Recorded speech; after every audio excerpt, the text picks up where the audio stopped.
For many feverish years, he was burdened with the sensation, an ancient one to be sure, that the incredible sprawl of human history was no more than a pathetically partial record of an infinitely vast and shadowed chronicle of universal metamorphoses. How much greater, then, was the feeling that his own pathetic history formed a practically invisible fragment of what itself was merely an obscure splinter of the infinite? Somehow he needed to extricate himself from this claustral dungeon cell of his life. In the end, however, he broke beneath the weight of his aspiration. As the years passed, the only mystery which seemed worthy of his interest and his amazement was that unknown day which would inaugurate his personal eternity, that incredible day on which the sun simply would not rise and forever would begin.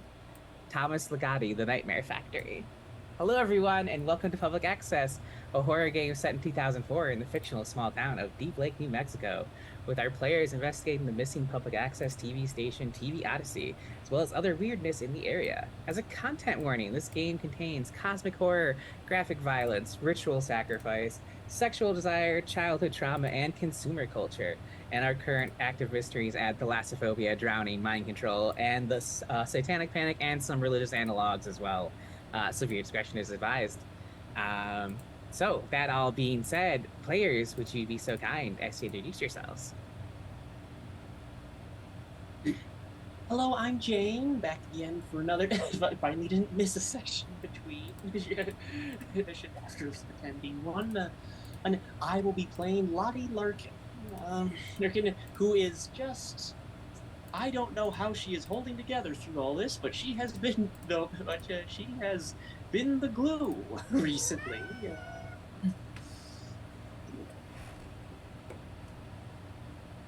I just cleaned that for you.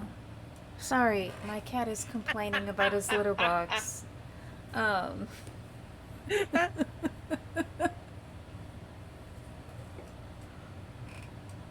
Alright. If he was gonna complain more, I was gonna go clean it again because, he has me well trained.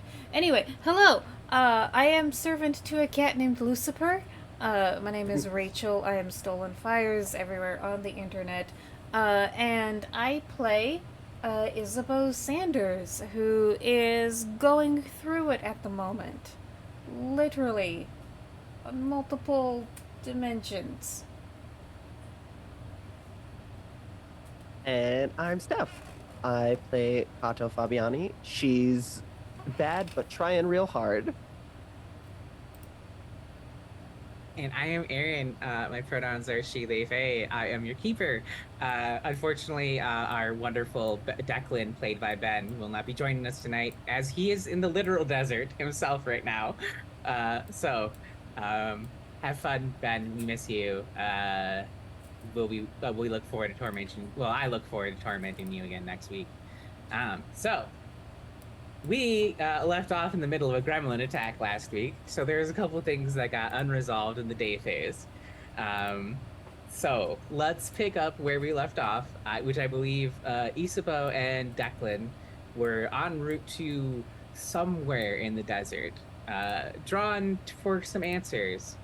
Well, so I do have, I did write up the summary.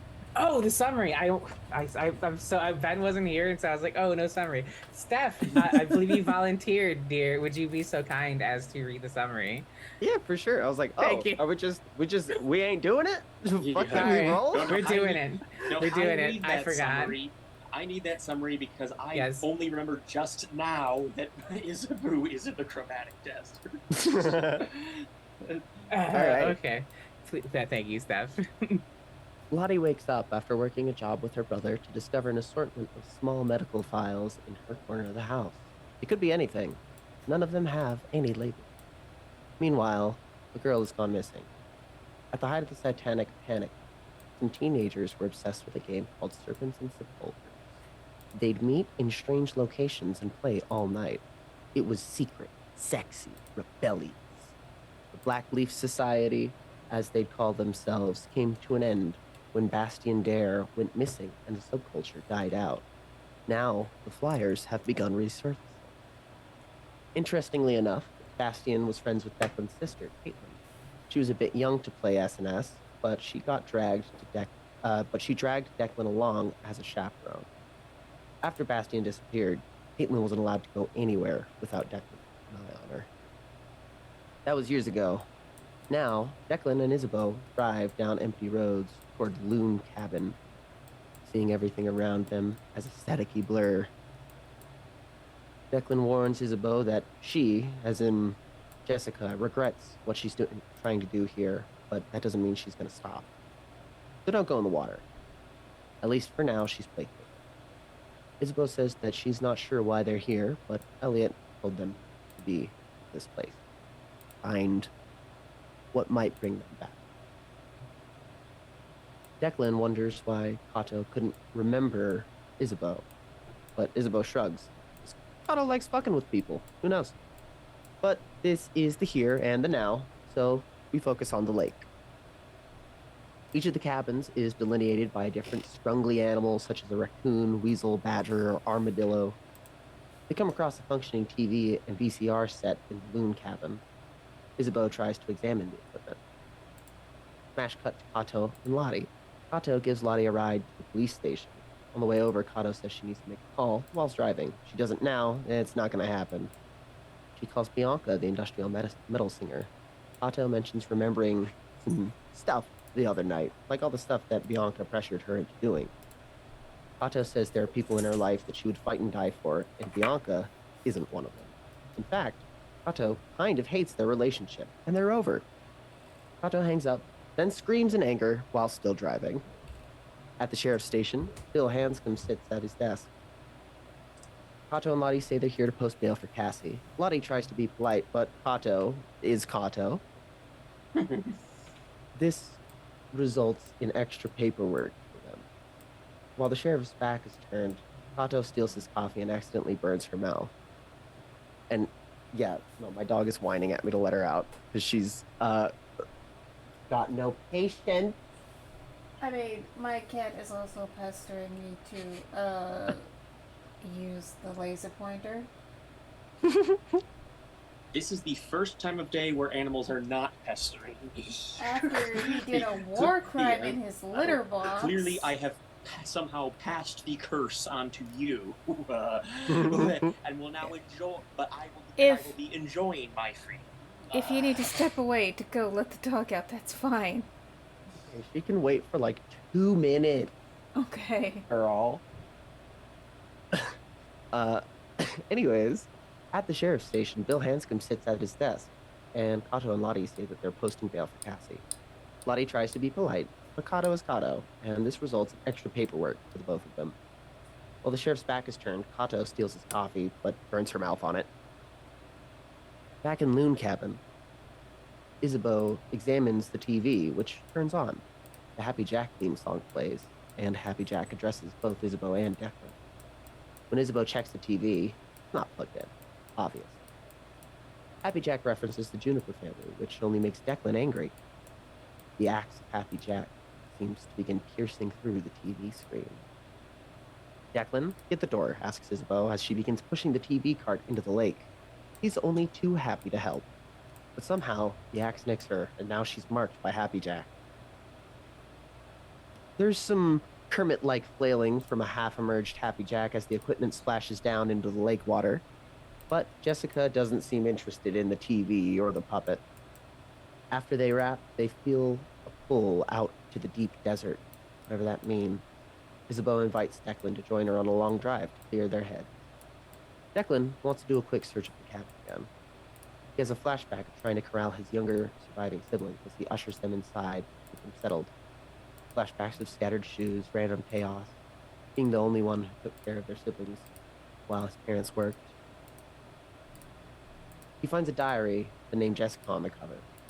Inside, after asking Jessica if it's cool if he reads it, he sees the phrase, "I am next," repeated on every page. Back at the police station, Cassie changes quickly in the bathroom, handing her dirty clothes off to Tonto. But as they reach the parking lot, there's 3 of them, only 1 motorcycle. Emily Beaumont is there, intensely checking out Kato's motorcycle.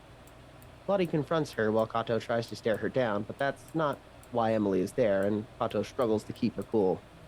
Despite being in front of a police station, Kato fucking loses it and headbutts her, knocking her to the ground. The three of them hop onto the bike and ride off. Except that it was, I believe, masked, so that didn't fully happen. But they Yeah. did all get on the bike and drive off. I With a believe the rewrite Cassie was sandwich. I believe the rewrite was Lottie noticed that Emily was giving Lottie and Cassie the stink eye. Yeah. Speaking of driving, Isabeau and Declan drive deeper into the desert. Whilst they do so, Declan watches the landscape go by. Brings up Bob Ross, learning to love the way the desert looks. Isabeau relates her own happy memory, camping trip out in the desert. When Declan asks, she talks about how happy the city makes her. It's anonymous. That's how she wants it. It's not too late for Declan to get out of here either. As they drive, a piece of desert litter blows in from across the landscape. The flyer, advertising a long ago show on TV Odyssey. Come and learn how to play serpents and sepulchres.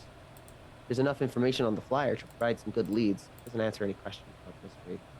She hands it to Declan and asks what he makes of it. Meanwhile, Lottie, Jane, and Cassie return to the house on Rodenbecker, where the children have been left to their own devices.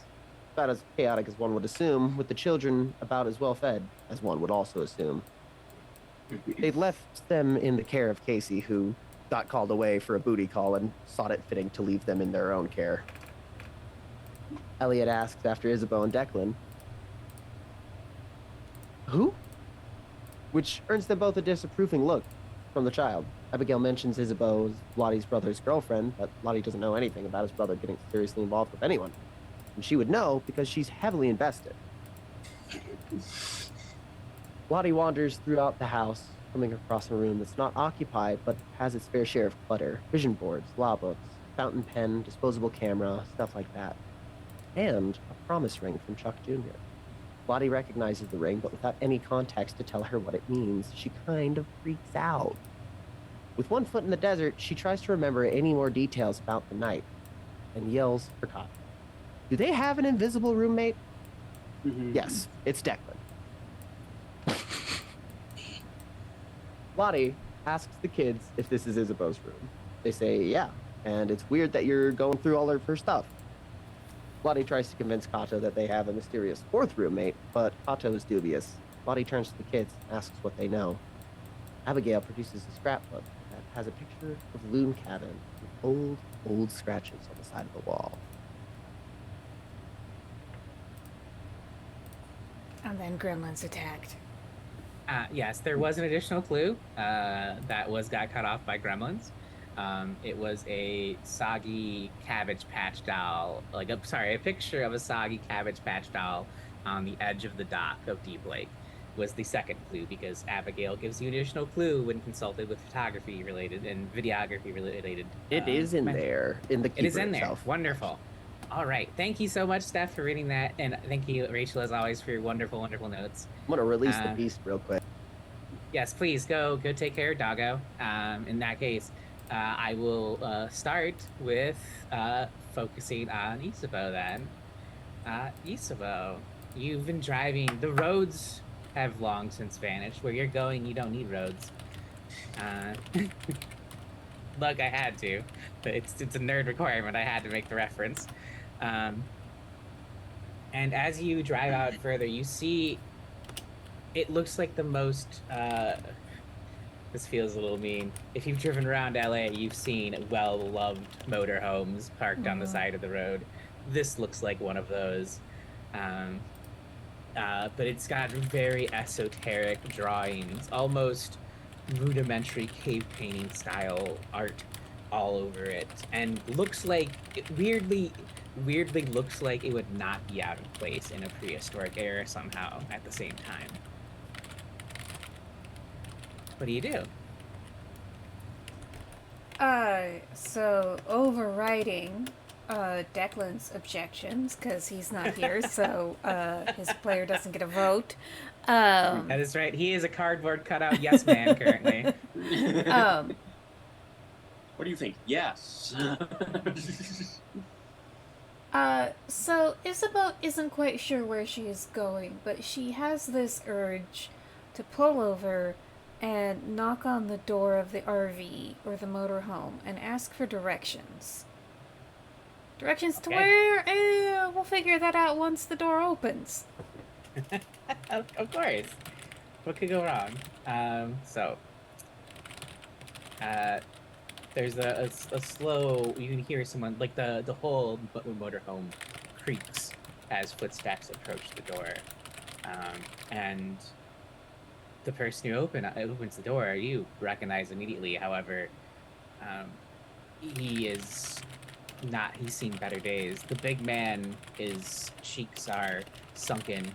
His eyes are barely staying in his own head. He's clearly rotting away, and you can get almost a glimpse of something bright beneath the folds of his skin, but that can't be. Ah, Miss Isabeau, what can I do for you? I'm sorry. Have we met? Many times. I believe last time we saw each other was I was doing dishes in your kitchen. Uh,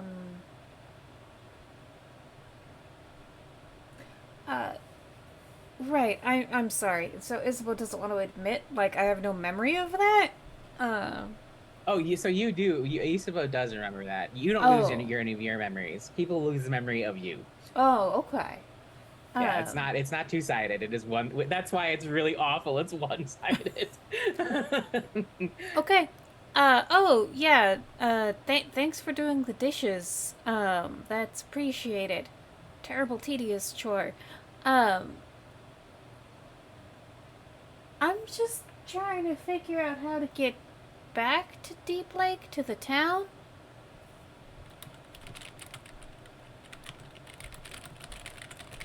Give me the so this will be your wandering monolith move, of course, which I believe is it's the meddling move with its sensitivity, I believe. Yes. I have been given, because Big Dad's a real dick to y'all. I've got 2 malevolences in the bank already. We just started, and I've got 2 already. All right, this is the meddling move with sensitivity, you said? Yes, I will not be. I will not be inflicting malevolence on you yet. I'll save that for more dramatic. Okay. Swing and a miss.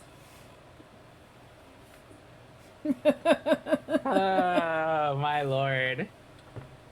That's a see, Big Dad. I told you, you don't need to use malevolence in this game. The rolls are bad enough on their own.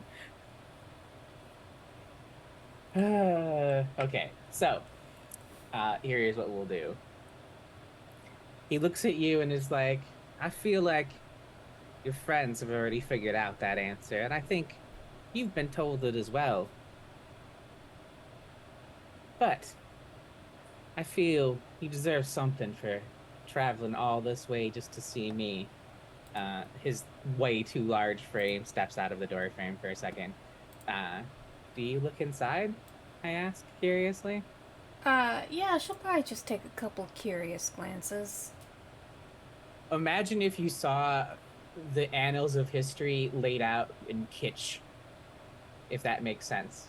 So, like, little precious moments of, like, Roman centurions and stuff? Yes, but like historically accurate kitsch. Okay. That is what this motorhome is full of.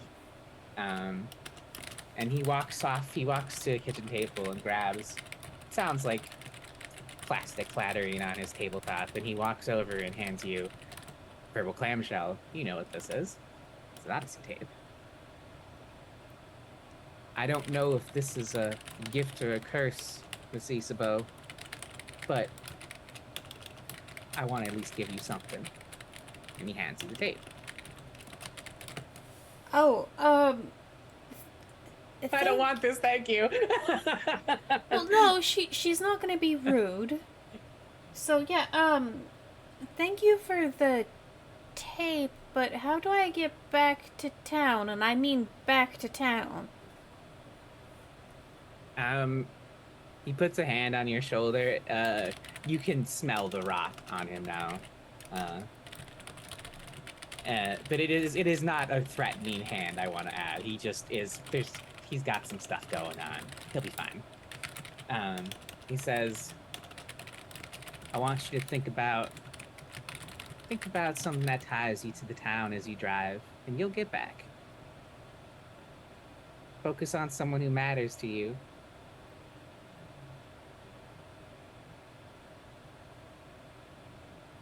She's making this face. Right. Thanks. I appreciate Big Dad, that. what the fuck are you doing? He Fuck's can't sake. spend it. It also, I've been banking them in Blade Runner where he can't spend the points, so he's spending them now ahead of the finale tomorrow. God, I'm probably gonna bank these too. Jesus Christ, it feels cruel at some point to be like, yeah, roll this with disadvantage after you miss most of your rolls. Anyways, so yeah, he takes his hand off your shoulder and says, you know, in the old days they called me He Who Walks. They knew me everywhere I went, from the most magnificent walled city-states to the humblest pueblos. Where was I walking to, though? It's a question no one could ever answer, not even me. I feel only the dimmest sense of it myself. But I know my destination was set before me an epoch ago. It's a long time to forget the little details. He's not even really talking to you at this point. He's got that wispy gaze of an old person who's just waxing sentimentally. So at this point, Isabeau's like, meth, dementia. Either way, I'm leaving. He raises a very weak, like the flab on his skin is hanging loose, and he waves to you as you go. Alright, she'll just say to Declan in the car, alright, that was weird. You have the notion that if you ever wanted to come speak to him again, that this is exactly where you find him every time. Okay. So Isabeau doesn't want to think about her own issues, so she's going to ask Declan about his siblings. And like every time they come to like an off-ramp or a chance to like change direction, she's gonna be like, oh hey, that's a great story about your sister. Which way do you think we should turn? I think, Just given you're asking about Declan's sibling, Offloading I all that emotional labor onto him. sounds good. I think I know where you'll get led based on Declan's specific traumas. Okay. So from there, we have Steph back. So let's cut to Steph and Lottie. Hey, wait a minute. What's the complication for that roll, Aaron? You just gave us an Odyssey tape. What are you playing at? Technically, Steph, keeper reaction isn't giving you an Odyssey tape. So there. I'm fucking onto you. Why are you on to me? You're not Oh, understood. This is the power of being a really devious piece of shit, everyone. You can make feel paranoid and not actually want to like me too. Oh, apparently me and Steph switched positions. You're running the game now, Steph. I'll be you. Okay. Kato and Lottie. You didn't change position in the Zoom. Ow! How? Did I? You're Oh, don't turn your camera off, Steph, if you do I didn't. that. Oh, okay. That's the only thing I can think of. I didn't do I anything. don't think I did. I didn't cause this problem. I blame my cat. Blame cats, yes, that sounds good. All right, so we will cut back to Kato and Lottie for their last chunk of the day phase before we move into dusk. So, I believe you've mentioned this off once the gremlins hit, Steph, but you were concerned about Cassie, who has not said a word since you've bailed her out on the drive since coming back to the household. What would you like to do about that? Or either of you, for that matter. You're both here. So we're back at the house now, correct? You are back That's at right. the house. I just Yes. read that. What? You did just read it, yes. I did just read Oh. that. Uh, I thought we I- had. What I thought we had driven away. No, wait. So gremlins happened before we could eat that. yeah. Yes, we needed a chance to do anything else because gremlins, yeah. But yeah, the last thing that happened that I think everyone saw was on camera, if you will, was Lottie kind of having one foot in the desert and Kato having Yeah. the realization like, oh, there's something wrong with Cassie. Uh, So, anyways, scene's yours. So, first, I would like to say that last week's Truth is Out There clue was we found it as we were walking into the house. It was on the front doorstep.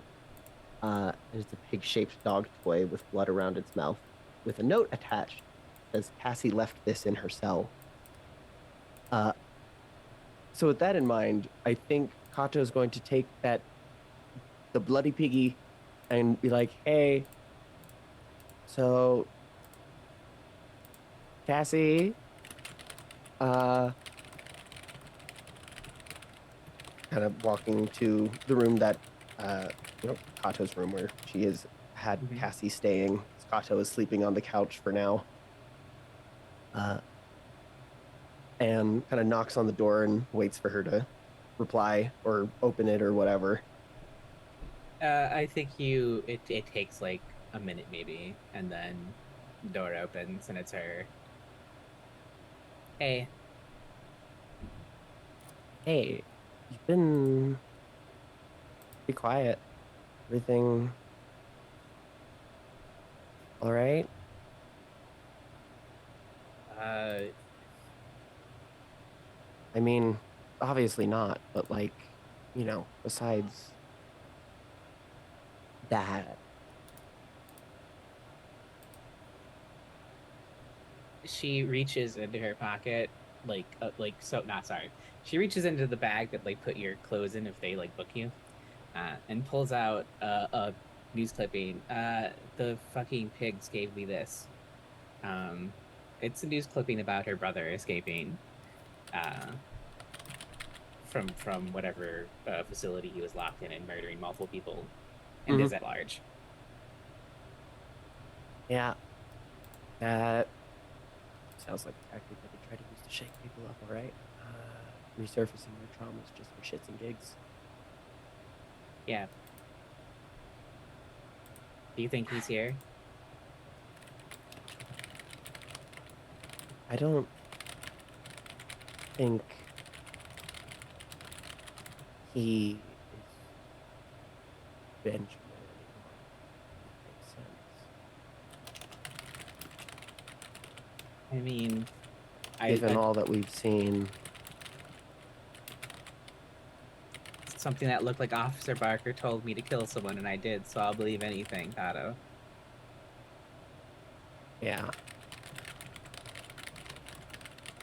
I also got something. I don't know what it is. It was on the doorstep. You're out of it when you walked in, but there was a note attached to it that said that you left it behind. I don't know if that means anything, but it's she holds it up as this dog toy, pig blood around the mouth. She stares at it, and you can tell it's like at first there's no recognition, and then it's a few moments pass, and then it's like, oh, childhood memory unlocked. You see that kind of reaction in here. It's like that's the toy from the dog we had when I was a kid. Oh.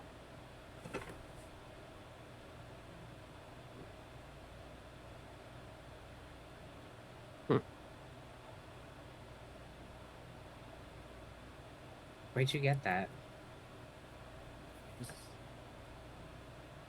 The note's still here. I don't recognize the handwriting. It just says that you left it in your cell. I don't even know how they would have gotten it here before we got back. Or why they wouldn't have just kept it as like some weird evidence. I mean, there's Yeah. blood on it. Yeah. People have been leaving me things ever since I got back. Or someone. I don't know if it's people. What do you mean you don't know if it's people? Could just be one person, or Oh, that, okay. I thought or you were that saying something. could be that thing that, when I came back.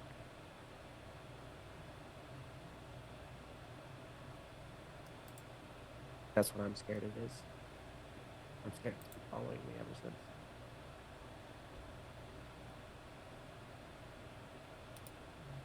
This town's fucked. We should just leave.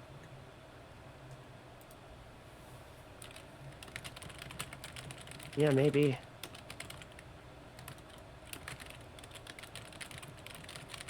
She looks It's at you not worth it. surprised. She looks at you surprised by that answer, and she's like, um, I don't think your girlfriend would appreciate you running off with me." She's not my girlfriend anymore. I broke up with her on the way over to get you.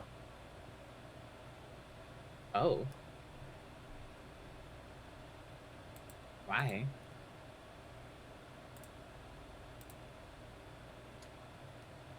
I hate her guts.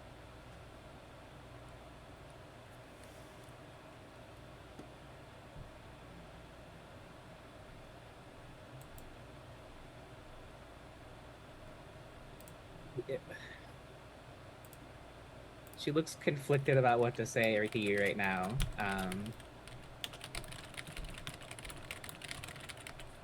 think I'm still figuring it out myself, but I do know that I really don't like her. I mean, that's cool.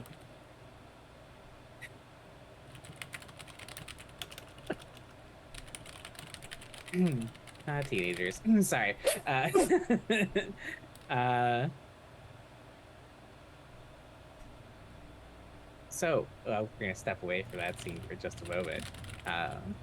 Lottie, what is Lottie up to? Um,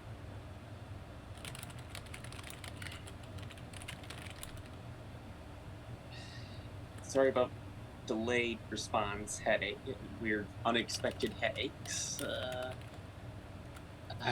I understand. It's been dog shit air quality by me as well. It's more than just that. I don't want to derail the game by not being able to roleplay. If you need a break or a minute, that's fine, and we can progress to dusk. I'll leave it up to you though. It feels wrong to leave the loose thread hanging of Lottie Lottie wanting to find Isabu. But I'm also struggling to mentally keep up with that loose thread. Okay. Let me see if I can brainstorm something. No, I remember what's going on.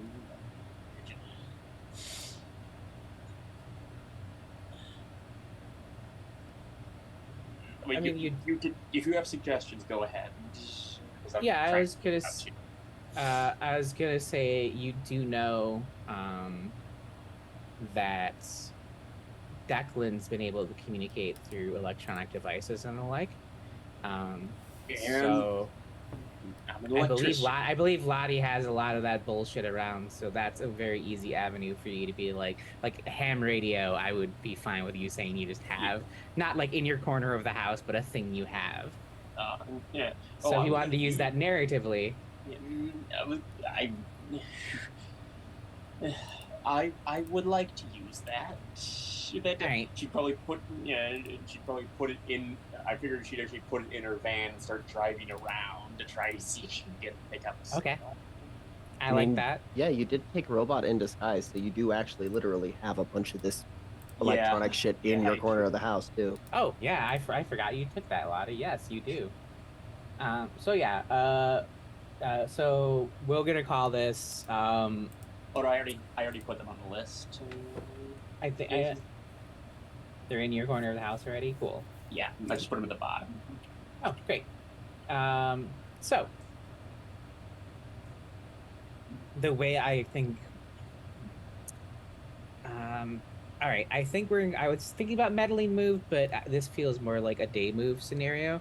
And because you're trying to contact someone in the chromatic desert, uh, Sensitivity. it's sensitivity, 100%. If you Yes. want to hit me with malevolence now, I am in fact. I'm so sorry, Jane, but I am in fact going to use malevolence to. You're going to roll sensitivity at disadvantage. I need to know before you roll though. What are you afraid is going to happen if you fail to make contact? Yeah, I'm gonna make a. Can I cancel that out with anything? with You can mark something from your corner of the house to cancel it out 100%. Okay, I'm marking the walkie-talkies. Cool. He's just he's just poking him up to a ham radio and jury reading it and like just sticking the ring into the antenna to see if that has any effect. Okay, that'll cancel out the disadvantage. Yep. See how much yes, that helps. So you'll roll day move with sensitivity. What are you afraid is going to happen? What am I? I'm afraid of getting lost. Okay, I'm going to interpret that loosely, just so you know. Oh yeah, I want you to. I want you to. Right, please go ahead and roll.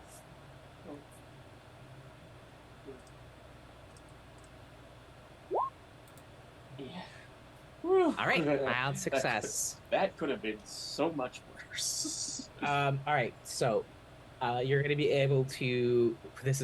I will let Isabel react how she'll react to your voice coming through asking for her in her vehicle. However, here's the complication. Something else is going to hear you. And I don't know that. You will. I'm telling you on a meta level, yeah. Something's eavesdropping. Yeah. So if you're comfortable with that complication, go ahead and have a conversation with Isabeau. Yeah, Isabeau, can you hear me? Isabeau. It's Lottie. Do you remember me? What so, Isabeau, your radio springs to life. Is there like a convenient or obvious talk button that is manifested? Let's say yeah. Let's say yes. Let's say you look down and there's like the classic like semi CB like breaker. I thought you were just gonna say out loud, "What do I talk into?" And it's like, when Lottie says, "What was that?" I heard that. If I heard something. If you're there, sound off. We're deep in layer 3, I think, and get real fucking weird now. So yeah, I think just a straight up, it's just there, like right next to your gear shifter. Well, you probably have an automatic, but whatever. All right. So, Isabeau hears that come through, and it's like, oh, thank fuck, Lottie. I've been getting Declan to talk about his siblings this whole drive. It's probably working.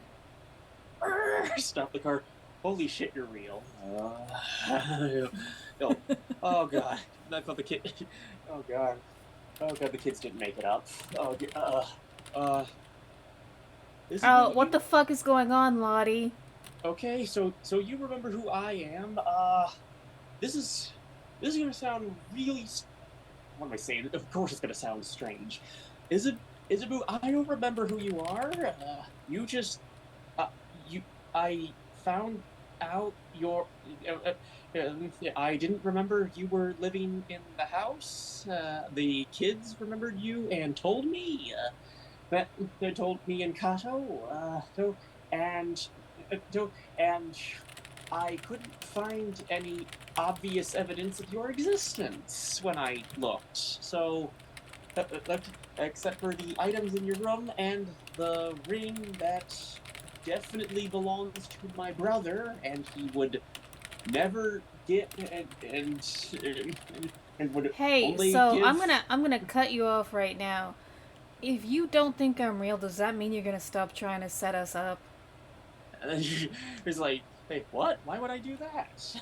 Awesome. Hold on to that thought, whatever happens. And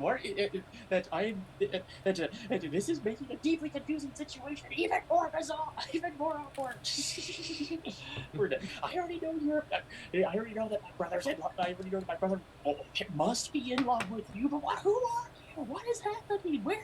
Where do you Wait, go? so, Why are... player confirmation, are you saying this into the radio? Yes. Where did you go? I'm parked at. the I will address. give some keeper confirmation. Since Lottie is way too involved in her brother's love life, you do know he is seeing Casey. Yeah. Okay, just clarify. As a, I thought I thought he was dating Casey. Is Wait, he's is dating no, Casey? He never Is he, fucking told me that! Is he? What? Dirtbag? What the Yeah. fuck? No. But it does. Which, if you have the ring, that means not Casey. A fucking he- promise ring from high school doesn't count, Lottie. What the? Hey, don't talk. No, hey, my brother takes his promises seriously. Clearly not. Look, if he told me he was dating Casey and they had an arrangement, I would have been No. fucking fine with it. But if he's two-timing her, then I didn't know that's he was- like... But I didn't know he was dating Casey until I called him today. I thought he wasn't dating anyone. Okay, well, we broke up 2 days ago, so I guess if he asked her out yesterday, that's What? How did fine. you... Wait, did He I was asked like, him if you him were out. real, I would go. How could Him, you? sorry.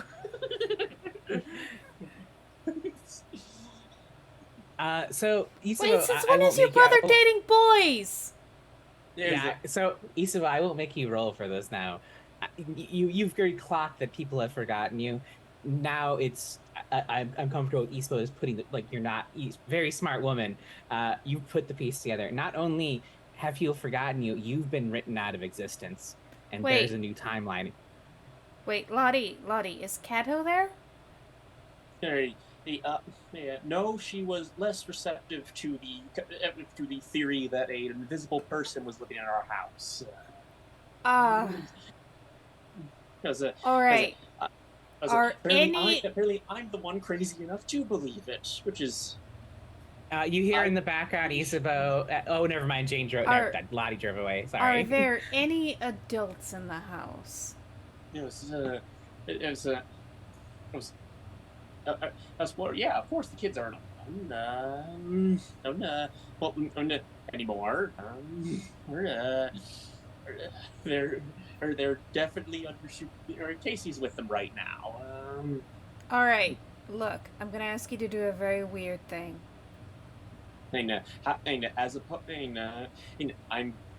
am simultaneously worried that is a theme with us. Alright. And both completely unsurprised by it. Alright, so, I would like you to dial this number. It's for a woman named Patience. Just Oh, hold the dear. receiver up to the radio.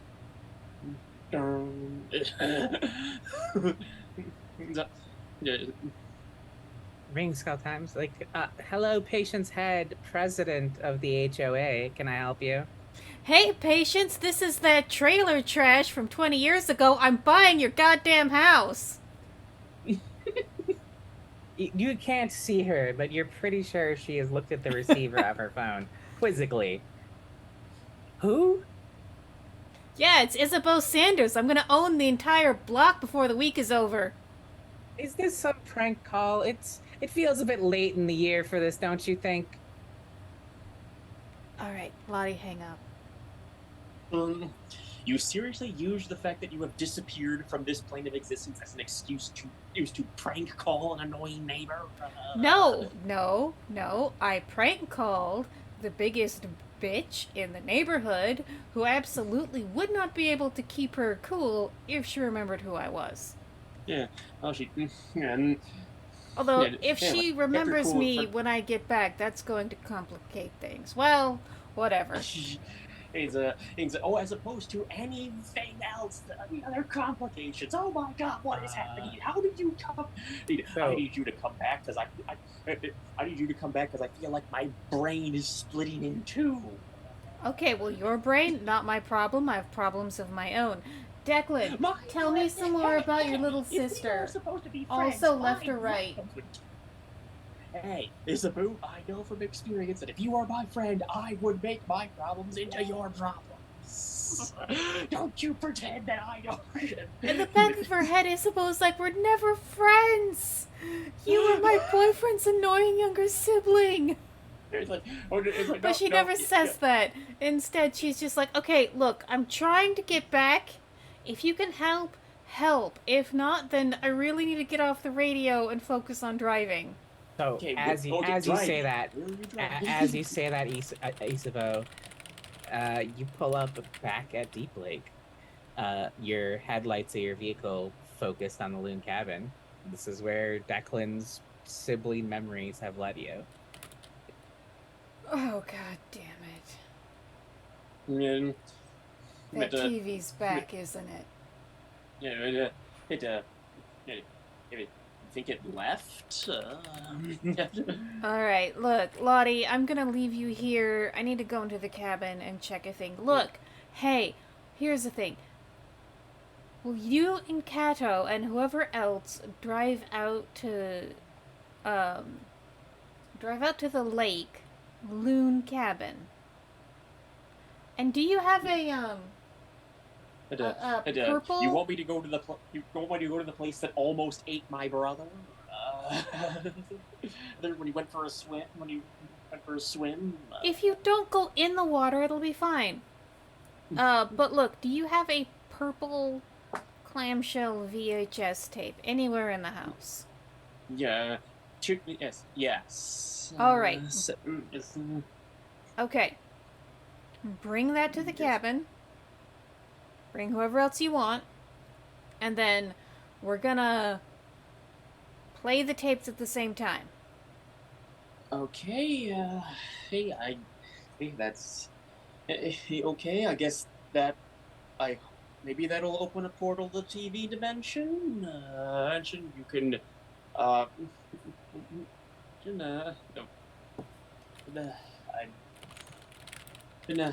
okay. You have tips on convincing Kato that you are real, and this is a good use of your time. Good use of our time. I don't think I can just ask her on a date to the lake. Then don't ask her on a date. Just say there's something weird going on and you need her help. Ask her as a friend.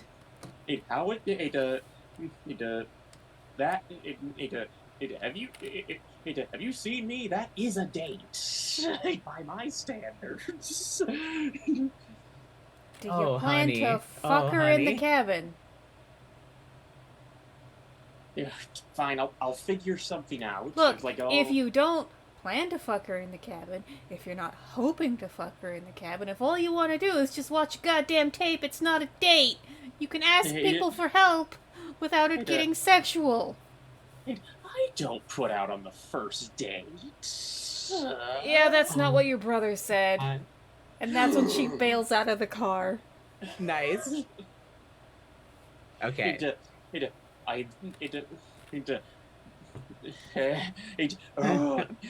This woman, what did my brother see in her? So, Lottie, I assume you make your way back to the house on Redenbecker Street. Kato, get out here. Kato, horn is blaring.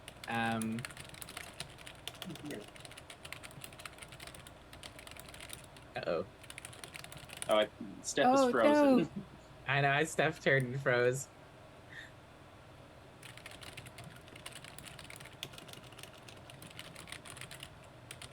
Come back to us, Steph. I believe in you.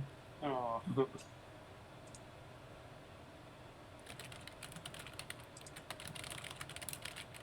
Well, as Steph has transformed into There she goes. As Kato has transformed into a cardboard cutout.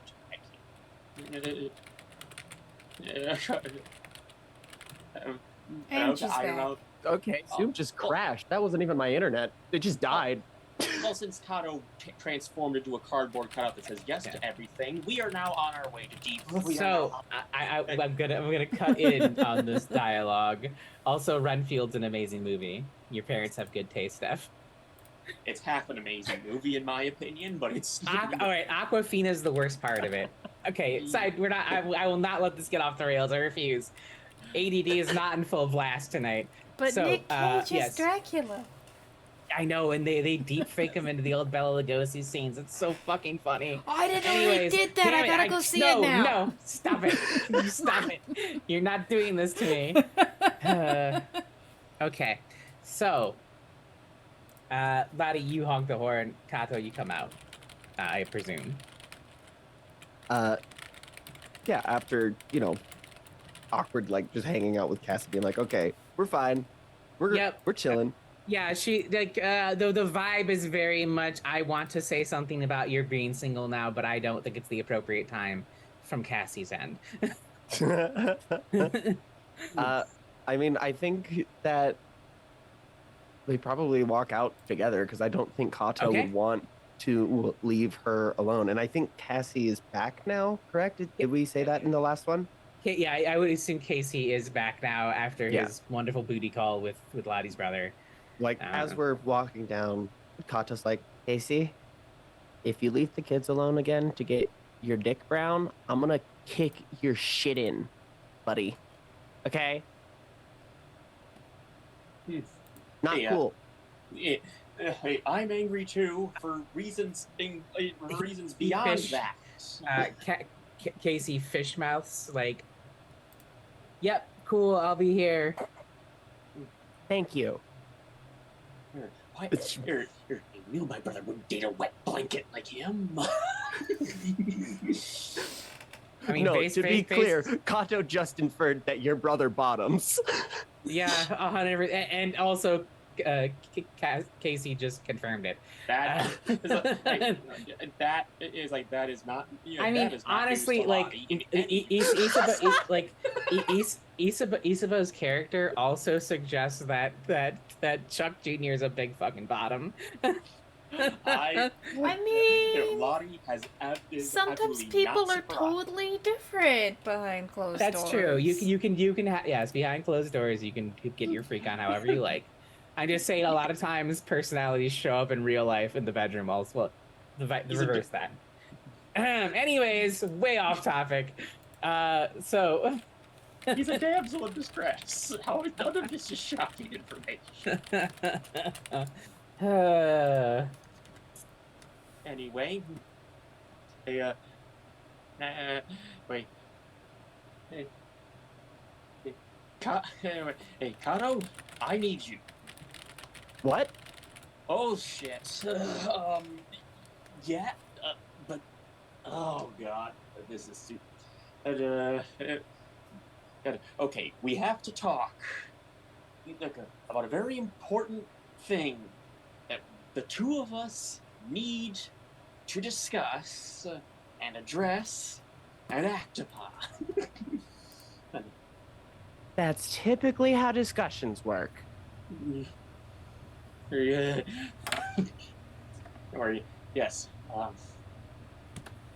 Okay, Kato, do you trust me enough to get in my car and drive with me, and ride with me to the lake? Yeah. Why wouldn't I? Well, that's what. Yeah. I'll add Wait, that. Did you say that something is? Did you do something? Is there something happening in the car? Should I not go in the car? Oh my god! No, the only thing in the car is these these hot wired electronics equipment, which isn't illegal. I wasn't gonna ask if it was illegal. I didn't think so, but now I kind of do. And you would, and you would be judgmental of that because I didn't say I would be judgmental of it.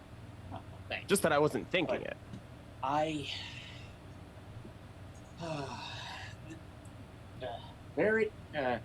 What a really strange things have happened in Deep Lake. The two of us have been getting through it together. There is a very, very serious situation right now.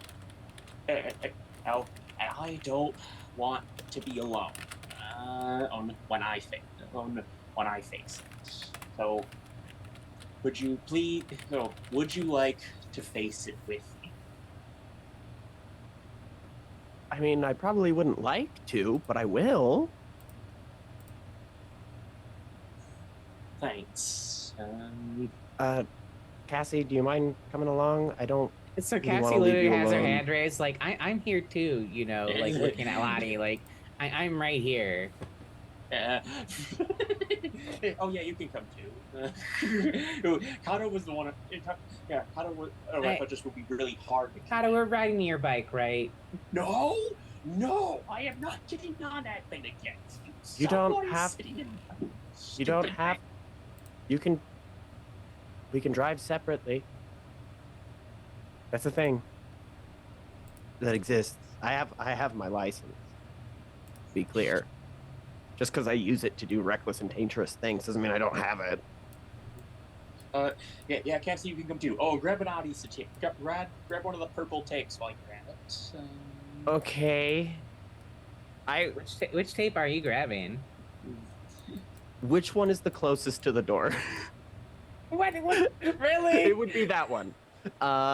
Let's say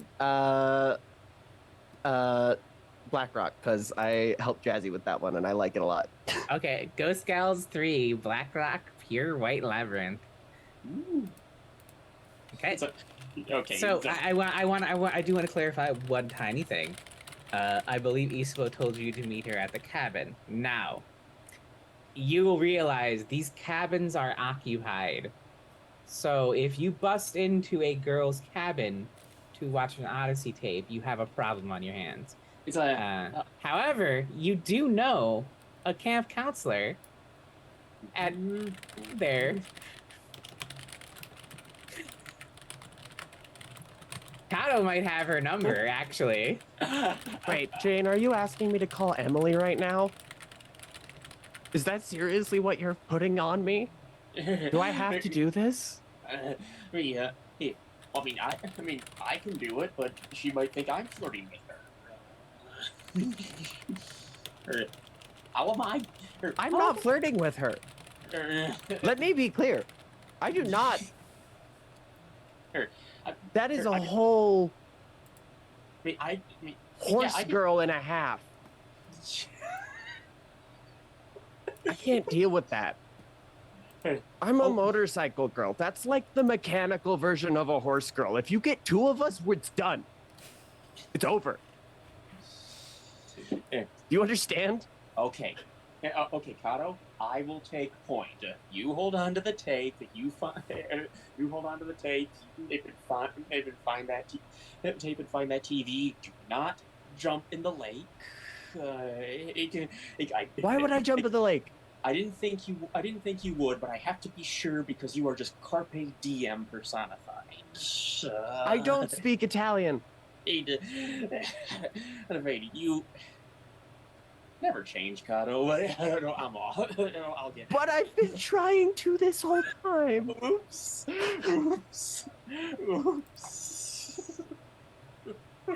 The Carpater DMs, thank you, Drea.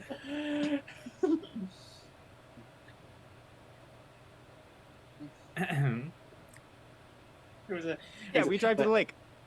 Okay, yeah. Are you contacting Emily ahead of time? Or are you just gonna show up and do a Kato thing? Isn't. Kato's not gonna call her. Okay. Give her number willingly? No. Oh, All right, we will. Okay, this is gonna be fun. Okay, so we're gonna call the day their little gremlin day phase there for more than one way gremlin day phase, and move into our dust phase. We already know we're watching an Odyssey tape, and technically you do have two. Isabeau does have the one I just gave you, which is Static Woman live interview. And you also have Ghost Gals, Blackrock, Pure White Labyrinth, which I probably think is the We one that's also getting have watched.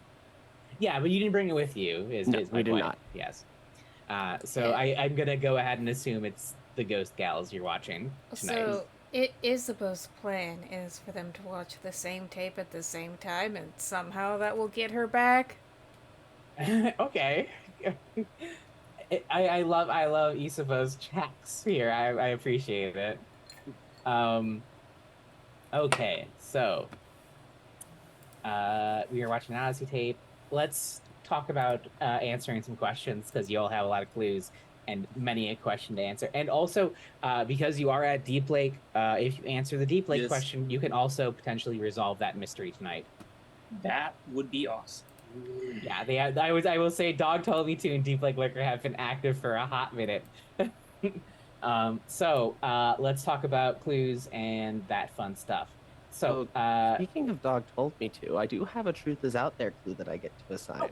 yes, please go ahead. And I do already have it. And I think that the way that we get it is maybe right when we arrive at Deep Lake, as we're all getting out of, the van and the motorcycle, uh, Cassie and Kato see this thing kind of like propped up against the motorcycle parking spot, clearly intended for her to receive.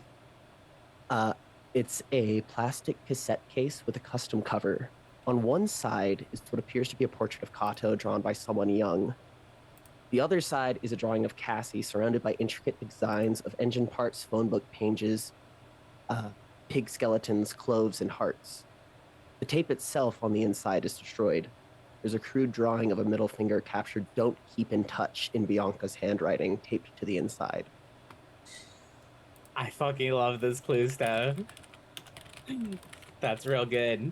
I love that. All right. So Bianca, I that- am that- the Great Hunger. you know, if I already didn't have an idea of who the Great Hungers were, that would be a fun little Kato. But alas, this bitch has plans. All right, so let's start with talking about Deep Lake Liquor then. I believe we decided it's Transform Jessica Stowski. So, how does the lake choose its victims? You have 1, 2, 3, 4, 5, 6 clues available to you. You want to get Rachel? I think I might. Once public access has ended, I might do Passiones. I might do that. I might have to be in that one. just to we see. usually do try to keep casts together for our shows. So I have to know. I have to know. anyways, All right. So- So How does the lurker choose its victims? your clues you have available are, if you open the character keeper, are there, but I'll read them aloud for the lovely viewers. So you have a knot tied in thick black rope that feels hot to the touch, which is one of Kato's truth is out there clues. A missing poster for Declan's deceased sibling, his oldest sibling, who drowned in the lake. Or maybe Dr. Sterling got him. That's questionable now. Sunken Ceremony was mentioned by Abigail. Jessica's diary, every page scribbled with "I am next." Decades-old photo of the loon cabin with 3 claw marks. The claw marks, the picture is like current for its time. The claw marks are ancient. And then a photo of a forced perspective of a large Cabbage Patch doll soaked in water and covered in algae. Those are your clues available currently. Right. First thought out there, the lurker is summoned in some way. There were like kids who tried to get in contact with. So I like the idea of that it's summoned and that it's probably one of those like old camp traditions that has like nothing to do with the counselors, but it's something that like the older kids tell the younger kids, and when the younger kids grow older they tell the younger kids in turn, Of like, oh yeah, so it's essentially like a Bloody Mary ritual Mhm. uh, Okay. that you use on a doll if someone is Well, being a I- bully a or just detail like the doll, specifically a doll you used to love and don't anymore.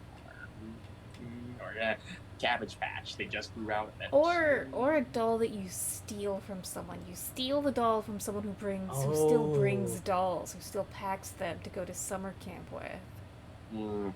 Um, and you use it essentially on another kid who's pissing you off. And most of the time, it doesn't work. But sometimes it does. But even if it Like doesn't that. work, it would still be a prank for kids to pull on each other. Yeah, And steal the kid's favorite teddy bear or Cabbage Patch doll. I Man, think like your parents braved the Cabbage Patch riots of 1989 to get you that doll. Uh, I think that so I like this a lot. I think that maybe the knot tied in black rope that feels hot to the touch is I think that maybe this ritual, when you perform the sunken ceremony, you're not actually like getting the person who you take the doll from. You're not actually like pulling a prank on them. The ceremony is to get those who have that sort of like deep want to cause trouble and harm to other people.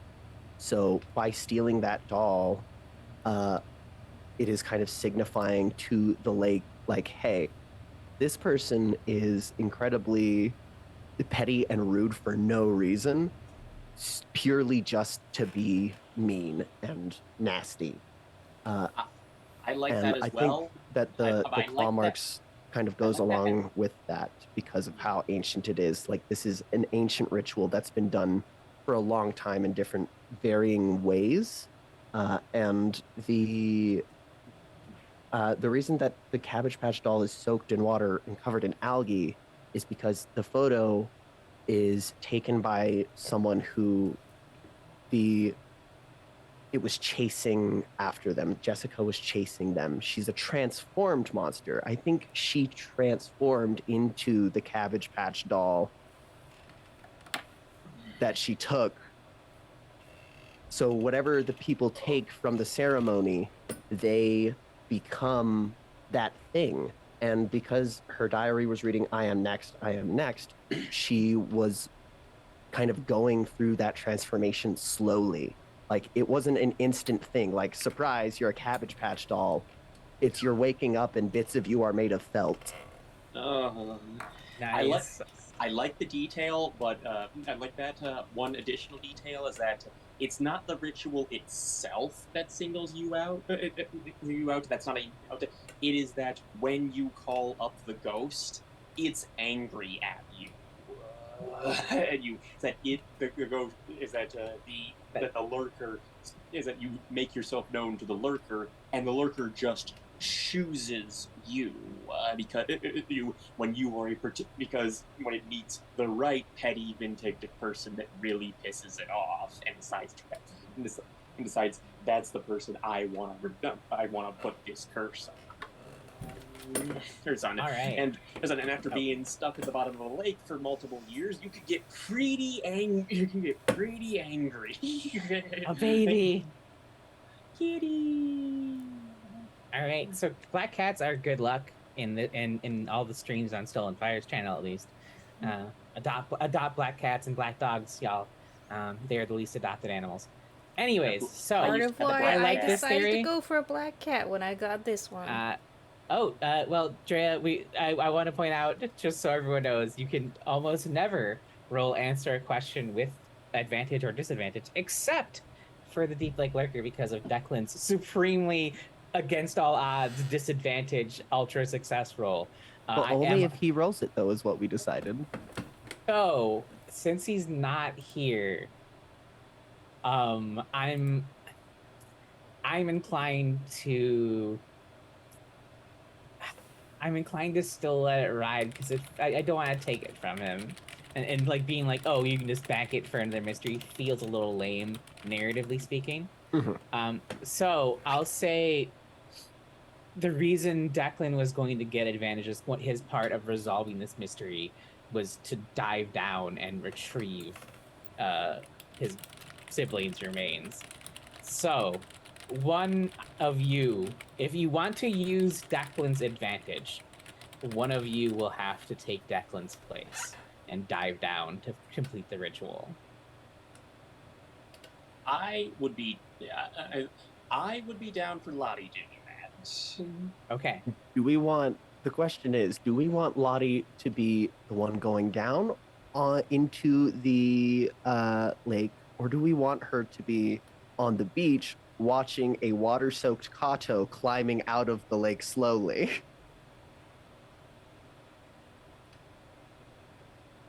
I know what Cassie would vote for. I know what Lottie would want, but not. I will say maybe because hold on, I might make it different a little slightly. You might have to convince Isabeau to do it because she's also in the Chromatic Desert, and Declan Declan made this deal while in the Chromatic Desert with Jessica. So I think that will be my kind of devil's bargain. You have to convince Isabeau to dive down into the center of the lake and complete the ritual. Yeah, and you can do a love. When Ben returns, you can do a love letter with him to briefly. Yes, I'm fully going to do that. But Ben is going to get a love letter for his siblings. Well, whatever happens with that, I'll muddle it over the week. Yeah. So I had a lot planned. I forgot Ben was going to be out tonight, and I was like, "Fuck, we're going to resolve the fucking mystery tonight." Like, fuck. So yeah. Anyways, yes, I have a love letter planned for Declan. Meanwhile, I will plan how to get Lottie and Kato back. Okay, so now we ask the wonderful question: who wants to roll? Answer a question at +2 with advantage. You're gonna have to convince Isabeau. Oh, you do so. Sorry, that is correct. I will allow you to answer the question during the night phase. Still, you will need to convince Isabeau to do the ritual, and then you'll be able to answer a question and do the ritual and resolve the mystery. Does that sound good to everyone? Yeah. And so, do we cut to when we're in the cabin TV? I was actually going out before because my plan is to do answer question stuff, then go to break, and then we're going to do Odyssey tape and all of that, and then we're going to end tonight. So let's talk about Dog Told Me To. Dog Told Me To has 8 clues available. And you can resolve. You will not be able to resolve Dog Told Me To tonight, but you can answer the question at least. Would you like to answer the question? Either of them. So I will for reminders. You have two options with Officer Barker. How can Officer Barker be untethered from Deep Lake? Complexity 4. Resolve the mystery by performing the unbinding ritual. Option 2. What kind of entity is Officer Barker, and what does it want with Deep Lake?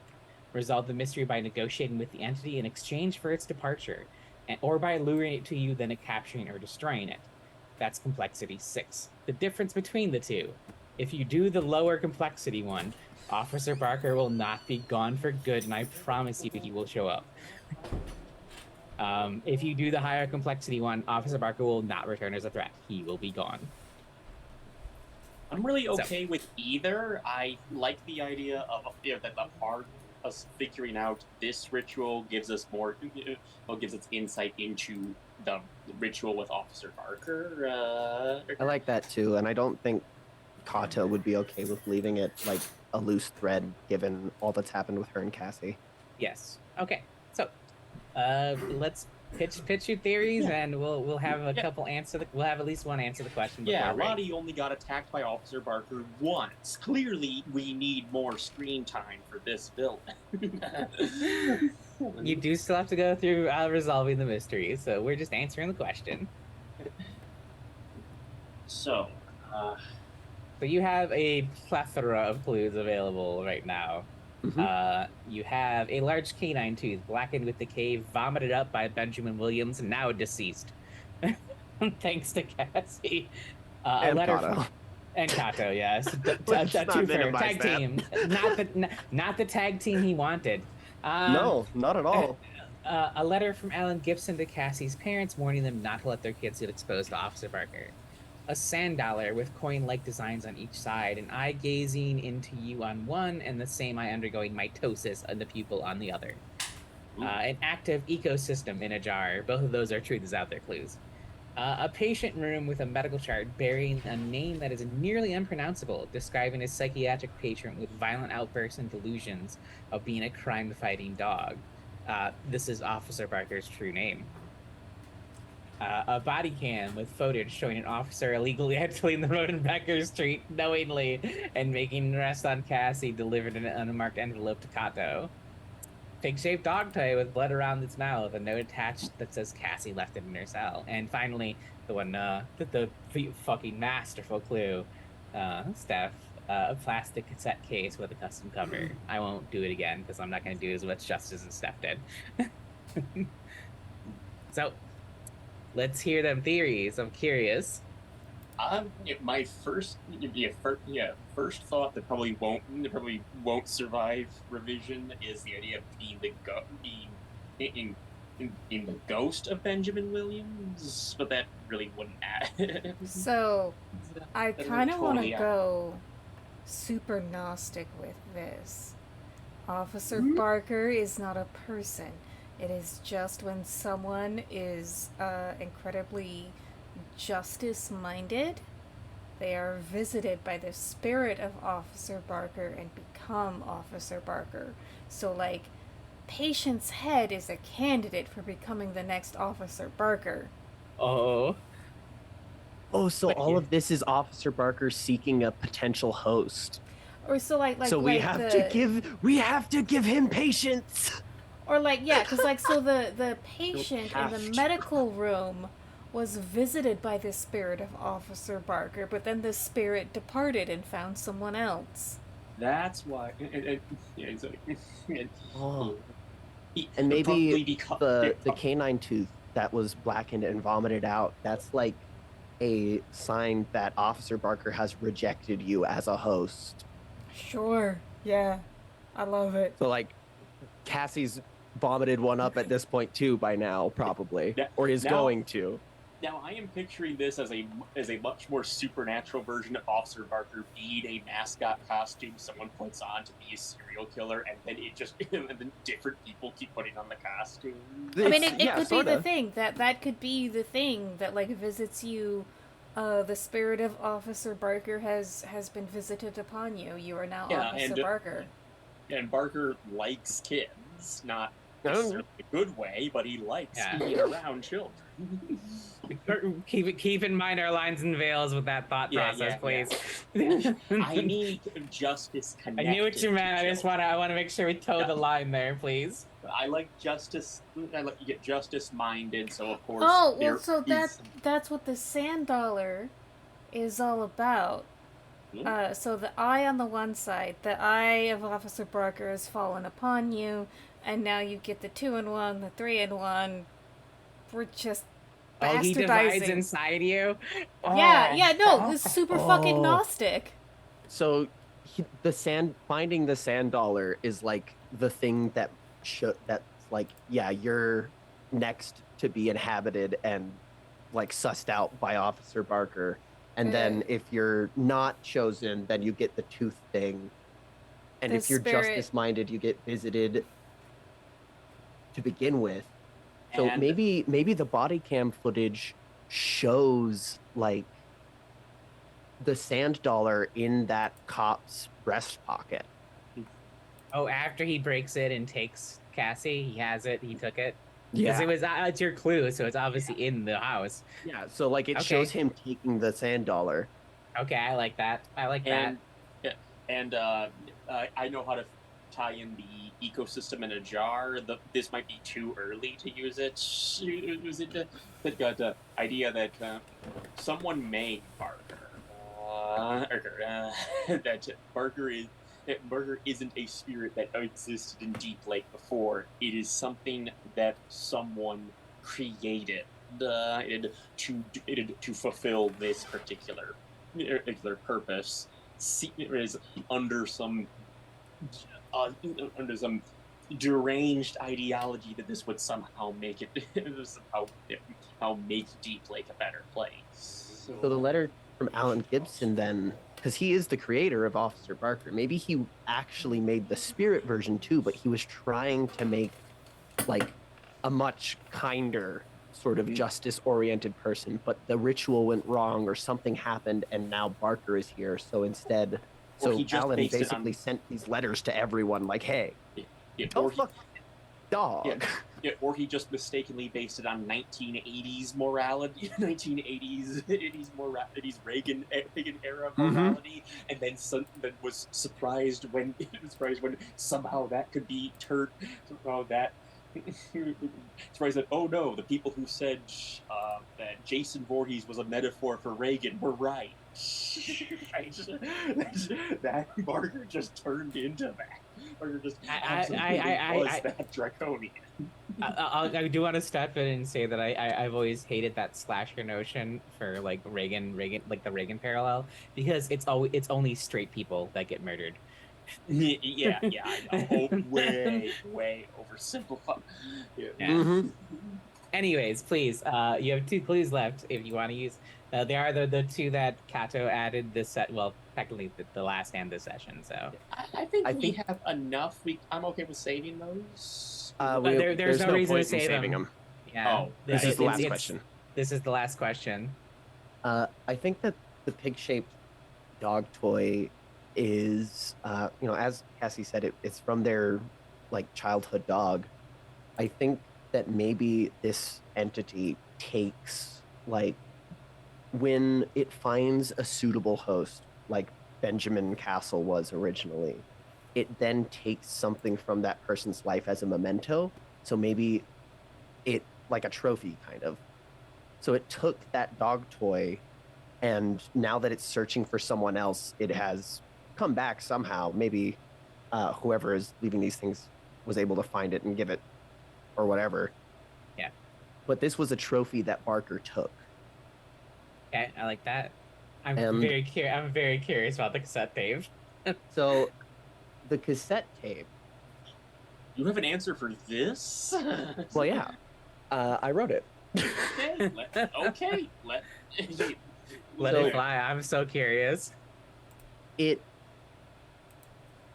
will make a lot more sense once the next Key of the Child gets turned as well. But That part but will make to sense. be- but to be a little more cagey about it until then, it contains a plethora of incredibly strong emotions, both negative and positive, both to and from multiple different people. And so this item was a locus, something that Officer Barker was able to kind of hone in on and come back to Deep Lake through via the connection to Cassie and all of this strong emotion and the sense of injustice being done in a personal relationship. That's why he was able to come back now. Because now Kato's back and redredging it all up as well. All right. I like this. So this all sounds good. Is everyone on board with this wonderful Gnostic Officer Barker theory? Okay, Thank now you, Rachel. That was absolutely genius. now my favorite weird question. obsession with 3rd century Christianity saves the day again. Yeah, that's it. That's it. I am joining any fantasy game. So you're in. before we go to break, I would love to see and answer a question at +2. Who wants to roll it? I mean, I feel like it makes sense if I do, Yeah. right? All right. Yep. Okay. I like it. Go ahead, Steph. Let's see. Answer the question +2. Hell yeah.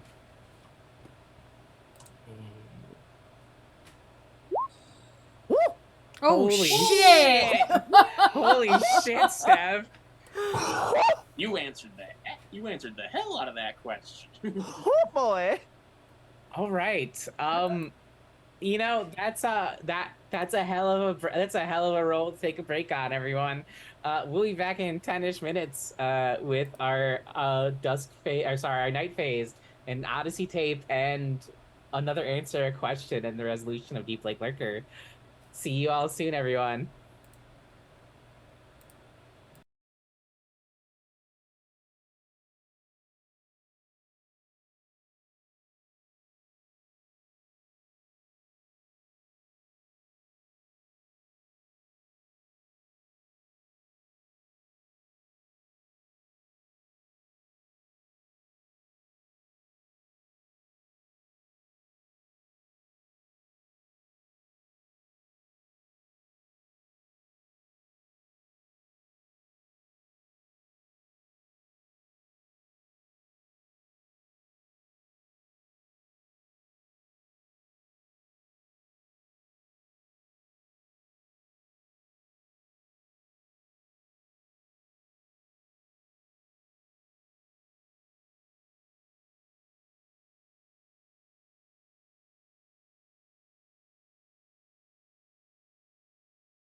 Hello, everyone, and welcome back.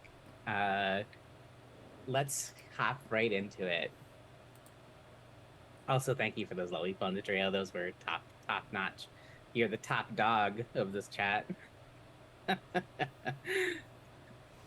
Yeah, mine dog's aren't as back on good as campus. hers. She's the funny one. Okay, fine. Anyways, so here's what's going to happen.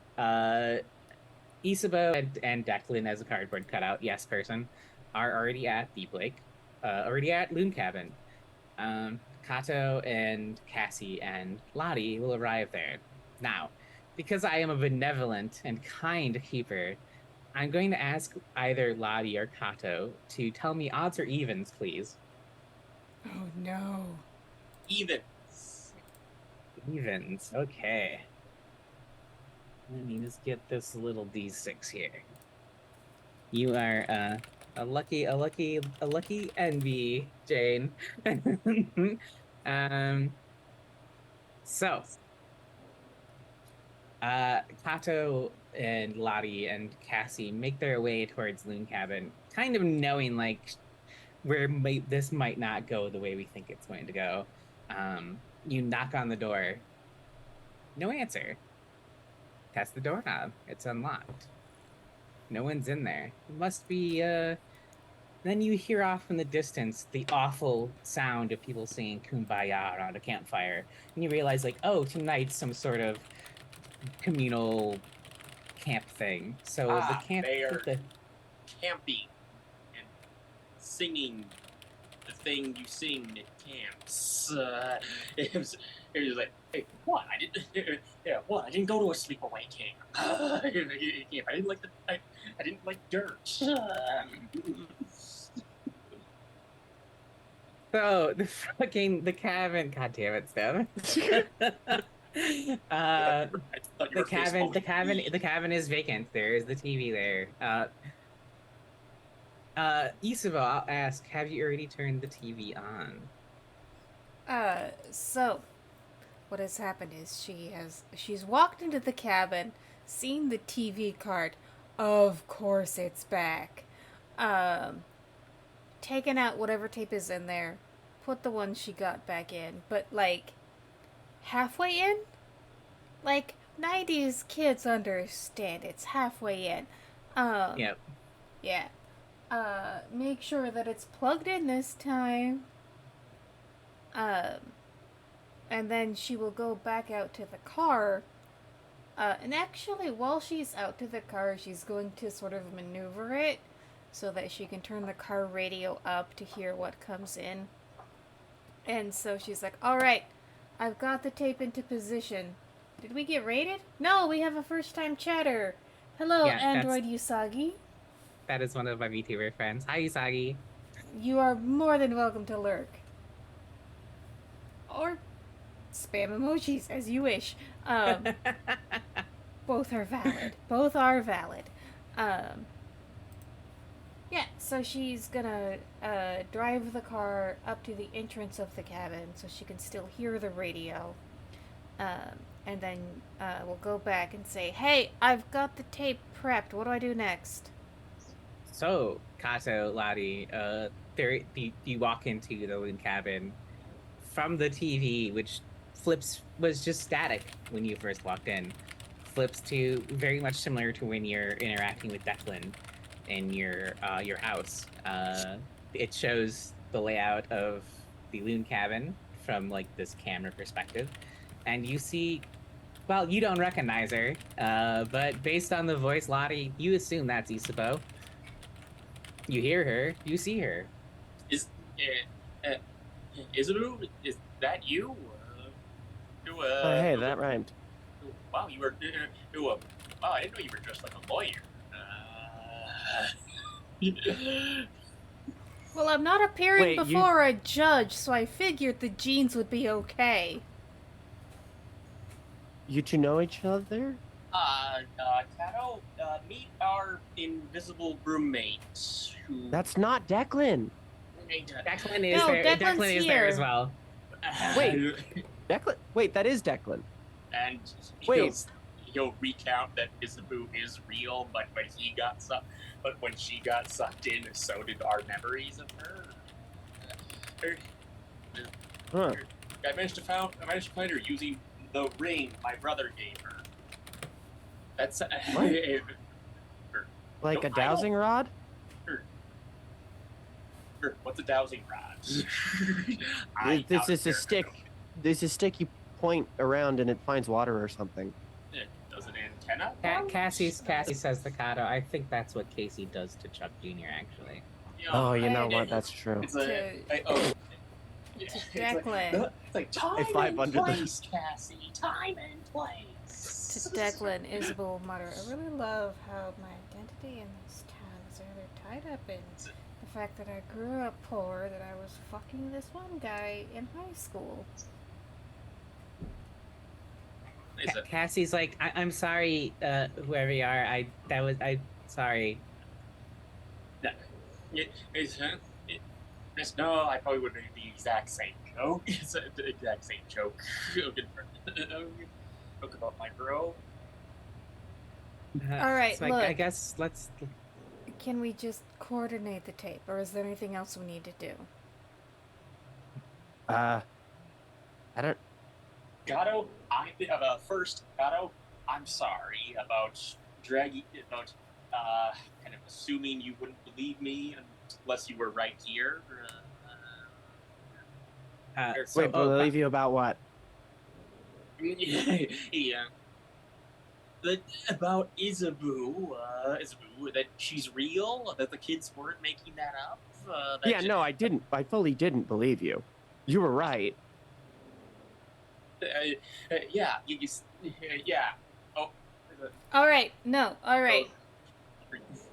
Let's marshal the forces. All right, team. What is Doesn't the she next fit right into our step? group dynamic? She's the one who she's another adult in the room that we desperately need. Great, and the adult in the room is saying, what is the next step we need to take? Hey guys, I'm 24. hey guys, so am I. We brought a tape. I have a JD. What is the next step we need to take? Well, usually you put it in and then press play. I was kind of hoping we'd be able to pull the ring. And All right, look. All I'm saying. Okay, I'm putting the tape in now. Okay, this well, is no. really getting Before you on put my... the tape in, there is some Okay, supernatural yeah. weirdness going on here. Are there any next steps we need to take for that? Oh, yeah. I mean, we could invite the lurker over to watch with us just for maximum danger. I'm No, pretty that sure is my question. Declan I would like to had, get like, rid a of the thing lurker. How do that we he get needed rid of to the do. lurker? Declan's there, right? He had like a thing that he was talking about with the doll to Declan do. So I think this is a good way to narratively have Declan be here but not here. Declan's starting to glitch out even for you, Isabeau. And so his words come through stuttered, but it's like bottom of the lake is all that gets clear to you as before he kind of glitches out of reality, but becomes a fuzzy part of the weirdness of the Chromatic Desert. Oh my fucking god! Did Declan just die? No, not. he's not dead, but he did say bottom of the lake. What does that mean? I think that means wherever we are standing right now is the same place, and we're connected through this TV, but the actual gate between the two realms is going to be at the bottom of that lake. Oh shit! That both makes total sense. It is the absolute worst possible answer. So we are inviting the other girl to watch it. To obviously change with us. Well, but if either of us go in the lake and try to go to the bottom, we're just gonna fucking drown. You're in a TV. You're TV lady. Do you need air? Yes, I need air. Are you sure? Did Have you Lucille tried? Ball need air? Who? Oh my god.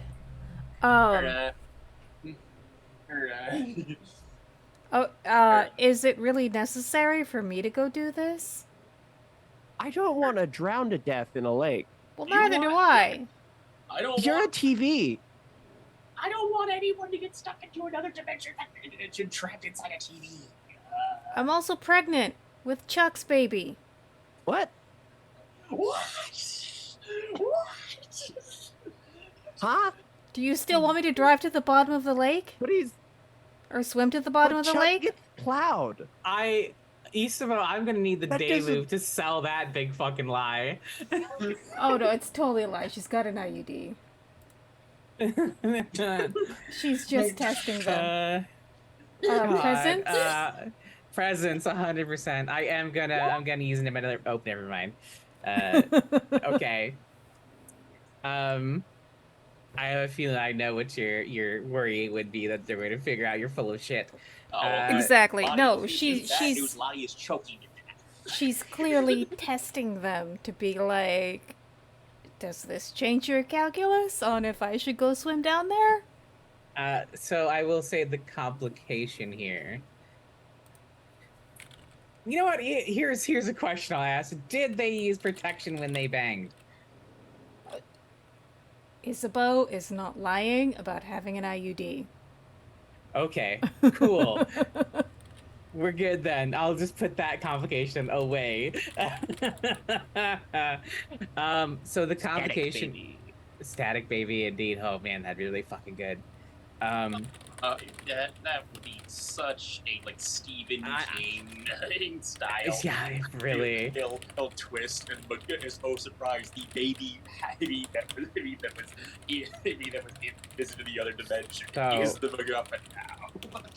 The complication here will be you'll all hear even on the Chromatic Desert. You'll hear Jessica is agitated now. She knows that she's close to being free, and if you don't do something tonight, there will be an immediate consequence.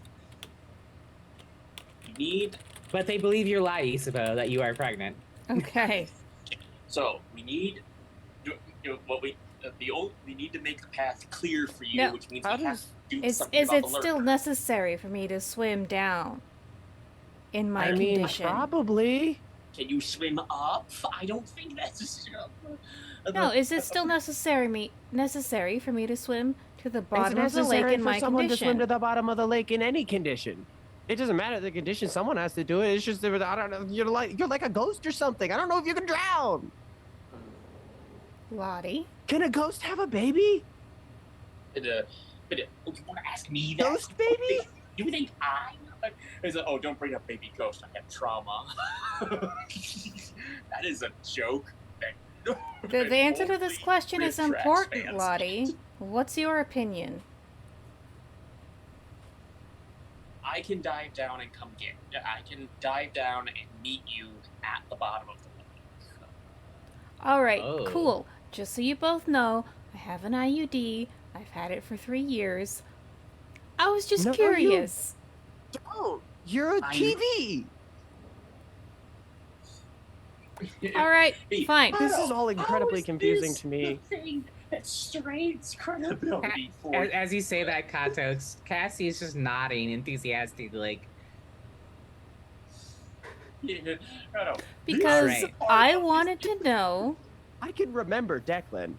Okay. I can't remember this one. Is she saying that it's the same as Declan? That doesn't track. That doesn't make No, look, sense. I just wanted She to make gets under the sure. skin in the way only an in-law could. She has to be. We are not in-laws, Lottie. We have never been in-laws. We should watch the tape now. I just think. wanted to make sure that I wasn't the sacrifice play here. Well, of course not. We're not giving So- up. I'm gonna go change into my board shorts. I'll be right back. okay. So Okay.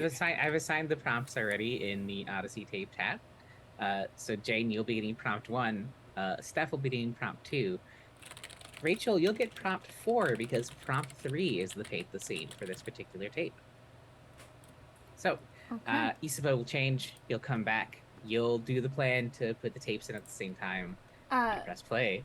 To make oh, sorry. sure I am looking at the proper tape, what is the title of this one? We are the one you're actually watching. I know you put your own tape in. The one we're actually watching is Ghost Gals 3, Black Rock Pure White Labyrinth. Thank you. Mhm. So, I've already said the title, so let's describe it.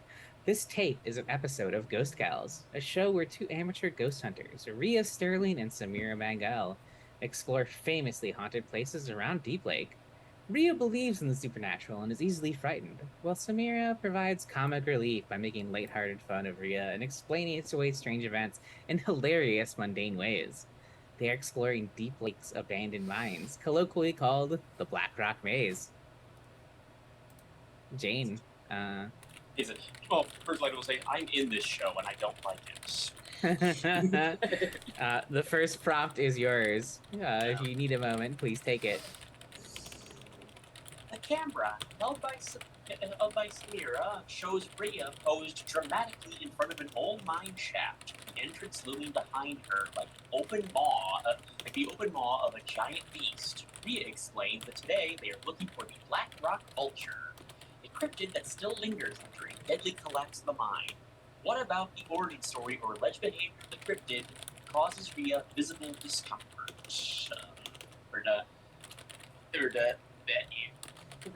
The reason it's called the Vulture is because specifically after the collapse in the mine, a bunch of people died, and it actually took like over a week to dig out their bodies. And when they were found, it looked like something had been eating them. Specifically after they had died, there were obvious bite marks. There were obvious bite marks and pieces of them torn off, enough which could not be explained by the mine workers. And so they started calling it the Vulture, the Black Rock Vulture, because it only ate you after you were dead. All right. We pause the tape. We cut back to our latchkeys and Cassie. Cassie's like, I've seen a couple of these now. This is gonna go bad for them, isn't it?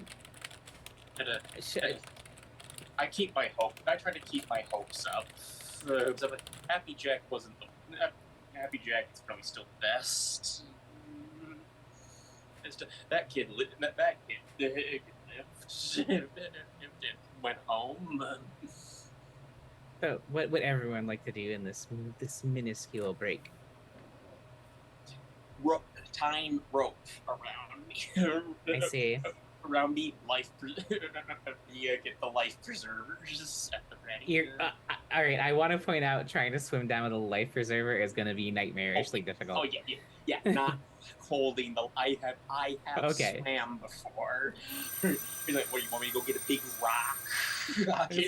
I mean, that's how scuba diving works. You weight yourself down to keep air. Certified scuba diver here, yo. Oh, cool. I was just a person who used to swim in public pools. Yeah, it's trans experience, am I right? No more pools for us. Oh no, I stopped long before I trained. Long before I figured myself out. But I think I just finally realized why the hell am I going to a public pool? Also fair. This is probably not a net positive thing. All right, so Lottie is going to strap herself in. Continue. Isabeau and Kato, what would you like to do? So I feel like Isabeau would confer with Devin for a little bit about like best way to approach, etc., etc. And so she just takes some We never time. rolled the answer to question for Deep Lake Lurker. I forgot you had to convince Isabeau first, which you have done now. So now I get to ask. Isabeau gets to roll at advantage. Yes, I would say Isabeau roll. I believe it's +2. Okay. answer a question with advantage. I don't know if it'll let you do advantage. So just I think roll 3d6 plus 2. So it's asking me input value, number of clues found. So you have 6 clues. Okay. I think my worry here is that you can't do advantage on that roll. So it might be better just Well, so what is question complexity? 4? 6. yeah. Oh wait, no, Yeah. yeah, it's 4. That's Well, there we go. Wow. I will. So just for the sake of how it works, roll another d6 to see if you can get the 12. If you roll a 4 or higher, you're gonna get the 12 on it. Okay. Okay. So it is just a great success then. Congratulations, your answer is correct. So she's a Cabbage Patch doll. she is a Cabbage Patch doll now. This So is what? not gonna go well. So what is this? What is the ritual you're planning to do? You know you're supposed to do something. I think Declan probably, like in his staticky state, gives you hints. In the sense of like it has something to do with his sibling, and like everyone who's drowned in that lake are stuck there in this sort of time locked state. So how you want to interpret that, Isabeau? There is, of course, no proper answer to this. So whatever ritual you all want to perform is the right ritual. So I'll just give you that as the sort of context. Okay. So, my inclination for the ritual is somehow she gains hold of that algae soaked Cabbage Patch doll and the warm black rope. And the ritual is to dive down and tie the Cabbage Patch doll to the lake bed with the rope. And that will essentially bind whatever malicious lake spirit is here. Okay.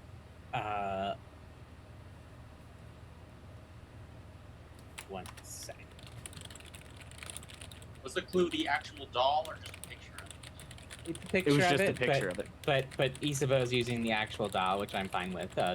She rolled a great success, so It's in the desert. it is what it is. Yeah, she's in the desert. Of course, the doll's there. All right, so Sitting right there on the dock. that's Isabeau's part. For Lottie, you're going to be like doing a dual dive with Isabeau. Yes.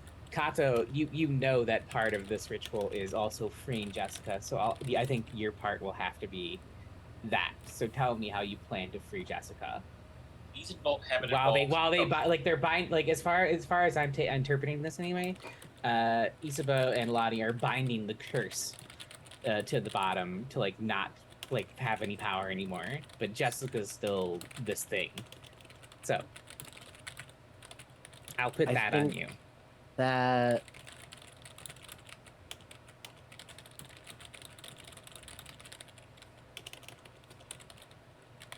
Kato has to find the person who the doll originally belonged to and apologize on Jessica's behalf. Oh, Steph, I think you know who it's gonna be. Yeah, uh-huh. I gonna knew be that's what I wanted it to be. You know it is. This is the most, and of course, it's going to be Kato who has to do this part. Yeah, it feels right. Because they Right. were best friends after all. They were Yeah. in fact best friends. Yeah. I am All right. so excited for this for this to be a climactic scene for Kato.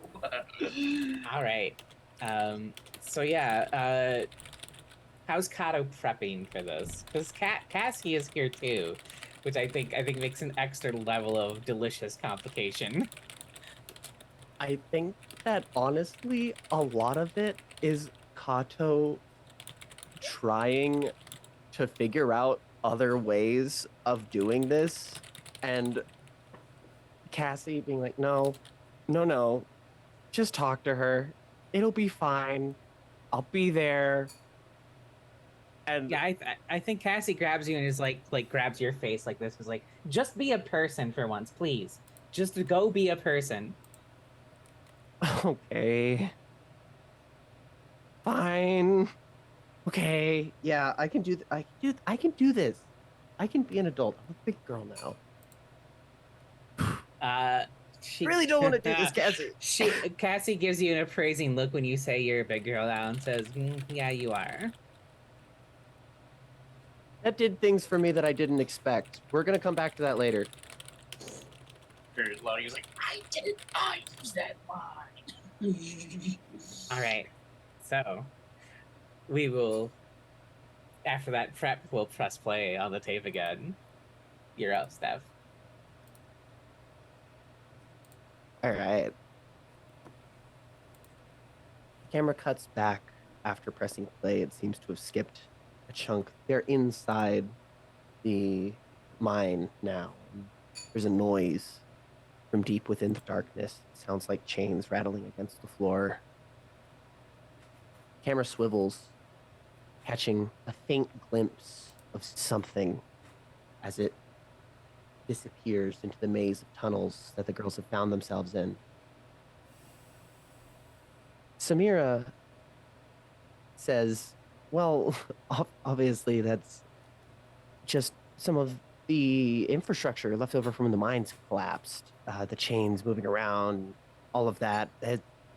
Who knows how many entrances there are in the place. There's probably a lot of wind flow and the chains are rattling around because of the wind in the cave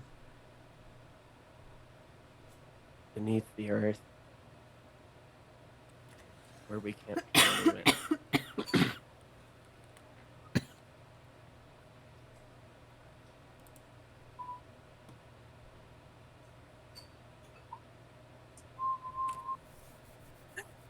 The whistling's so good, Jade. Thank you for that. Whistling the back of Sark's theme. It got cut off a little bit because of filters and Zoom, but it was still pretty good. Yeah, so you press pause. He's staticky for the public. That's true. That is true. It was very thematic. All right, so you press pause again. Isabeau, Jane, Lottie, Isabeau, Lottie. You're prepping for your dive. The Where am I again? disturbance. Who knows anymore? You're prepping for the dive down. Yeah. You walk to the end of the dock together, even though you don't see each other. This is going to be night moves for both of you. Of course it is. What are you afraid is going to happen to you, Vale? That she'll drown. Lottie? And Actually, no, I take that back. Isabeau's greatest fear is that this won't work and she'll be stuck in this weird place where apparently everyone except Declan has forgotten her. Okay. Lottie's greatest fear is that she will fail and that all of this will have been for nothing, and she will and she won't be able to get back someone who is important to her. Oh. Of course, it's worse than that because this is night move. For Isabeau, it's worse than that. You are going to be tethered to Deep Lake as part of your chromatic desert now. You're not going to become the awful thing. You're not going to become the awful thing anymore, but you can never leave this place again.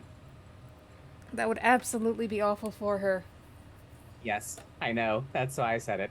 All right, Lottie, it's worse than that. It's worse than that.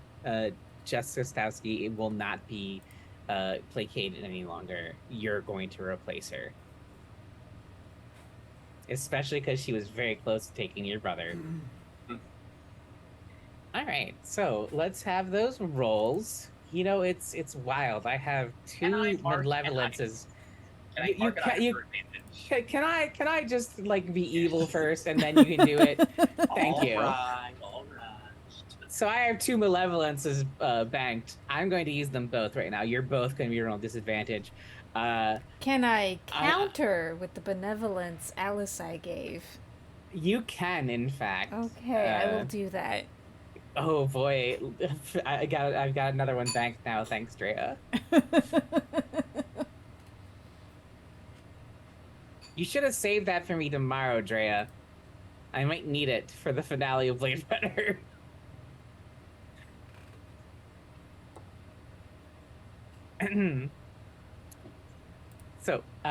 Yes. So you're both rolling disadvantage to start.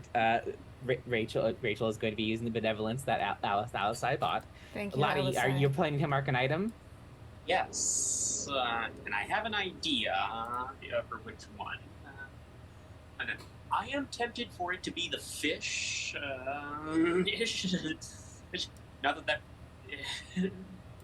don't know how that would make sense unless I just. Oh, the beta fish? No, Yeah, I kind of like it. Like it doesn't even necessarily have to make sense that it's there with you in this moment. I think. I think maybe you just have an affinity for gill beans. Lottie's a mermaid. It's okay. You can just Lottie's a admit mermaid, it. yeah. It's like the fish is there, and she just sees the fish there, the fish in the bowl there on the dock, and she's It's the aquatic version of being a unicorn. Jessica liked your vibe from across the room. yeah, and Lottie sees the fish. Don't make that face at me, Steph. Lottie sees the fish and actually feels more comfortable and more comfortable and more courageous. Both because it reminds her of how she was able to help Elliot, but also how she, but also because she just gets the impression that fish is cheering her on, and I want to know. Now I want to know what the name of her fish, the name of the fish is, to bet that feels like someone rooting for her. I would love to see those now normal rolls. Vitality. Well, you say that. I think for you, I think for Lottie, it is vitality. I'd like to hear an argument for why it isn't sensitivity for Isabeau in the Chromatic Desert. Are they both the same role for you? Does it matter? No. So, could I make an argument for composure? Okay, I'll hear it. That As is... I cross my arms. Yes. So, essentially, she's had to deal with so much bullshit, and the aim of the challenge is keeping her focus, and also once you get to a certain depth, not losing her shit and just bolting back up to the surface. She's like, no, It's I just have because to do you're going. this. I have to do this. Yeah, you're both going to see Jessica Stowski in the weird Cabbage Patch entity version. Okay. Lake for 10 years. So Lottie has opted for vitality. I'm there for it. And Isabeau's gonna roll composure. Awesome. Go ahead, let me see those rolls, and while you roll, I'm going to hop over to Kato. This will be fun. Okay. 2 mixed successes. That's gonna be fun. Kato, so I presume you're going to leave the cabin and go look for Emily. Mm-hmm. Okay, it's easy to follow the off-key bad harmonies of campfire song. And conveniently, you see Emily is kind of like across from you, and spots you immediately and looks confused, and then crosses around, excuses herself from the circle, and makes her way over to you. What do you do? I think she puts on the like most customer service smile you could ever imagine. Oh boy. Yeah, yeah, like that. Uh, and she says, "Hey, Emily, Hey, what are you doing here? uh, Did you come to see me? sort of. So, I'll take sort of. first of all, no, you won't. I am completely uninterested in you romantically, sexually, and platonically. Frankly, you creep me out. I am here on behalf of your best friend Jessica Stosky, who wants to say sorry for taking your Cabbage Patch doll.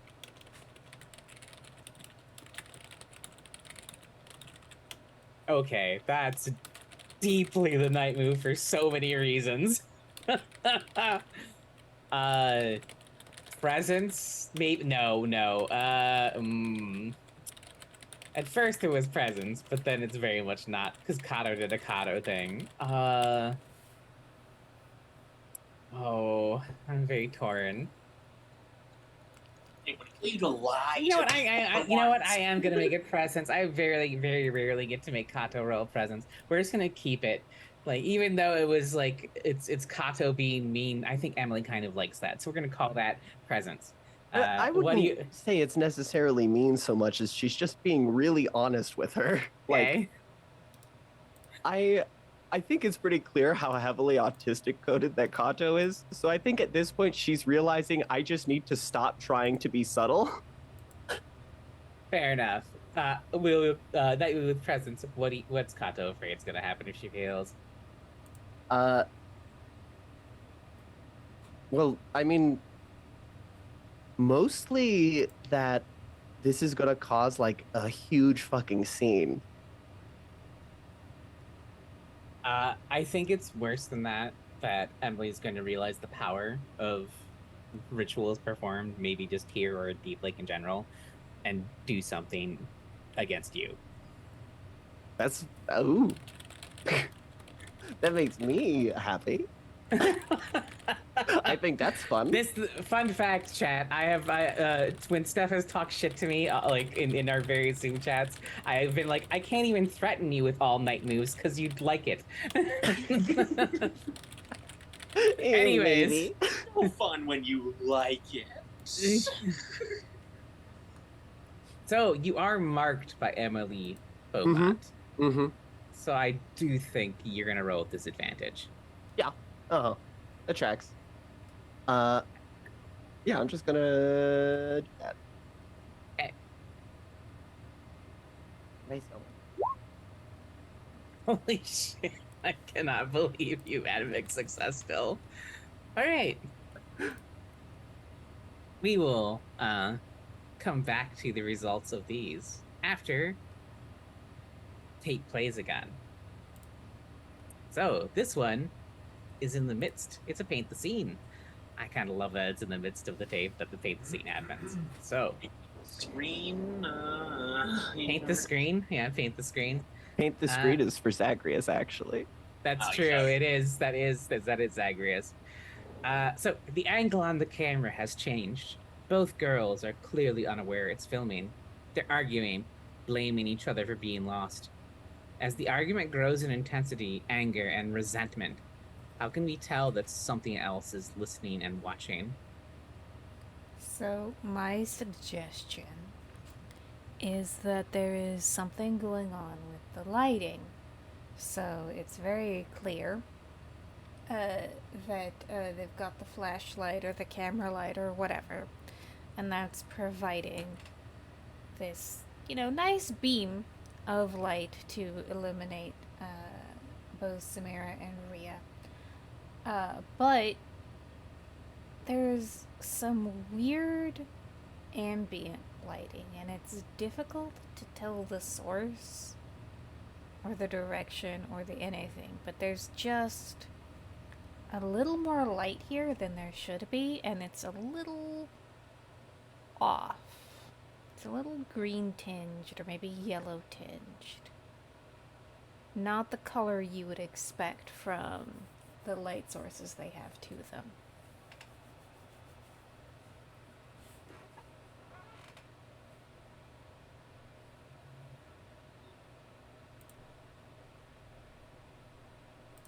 I like the idea that as the camera is running, we sort of see it shift. We see it shuffle a bit. Actually, we see the camera get knocked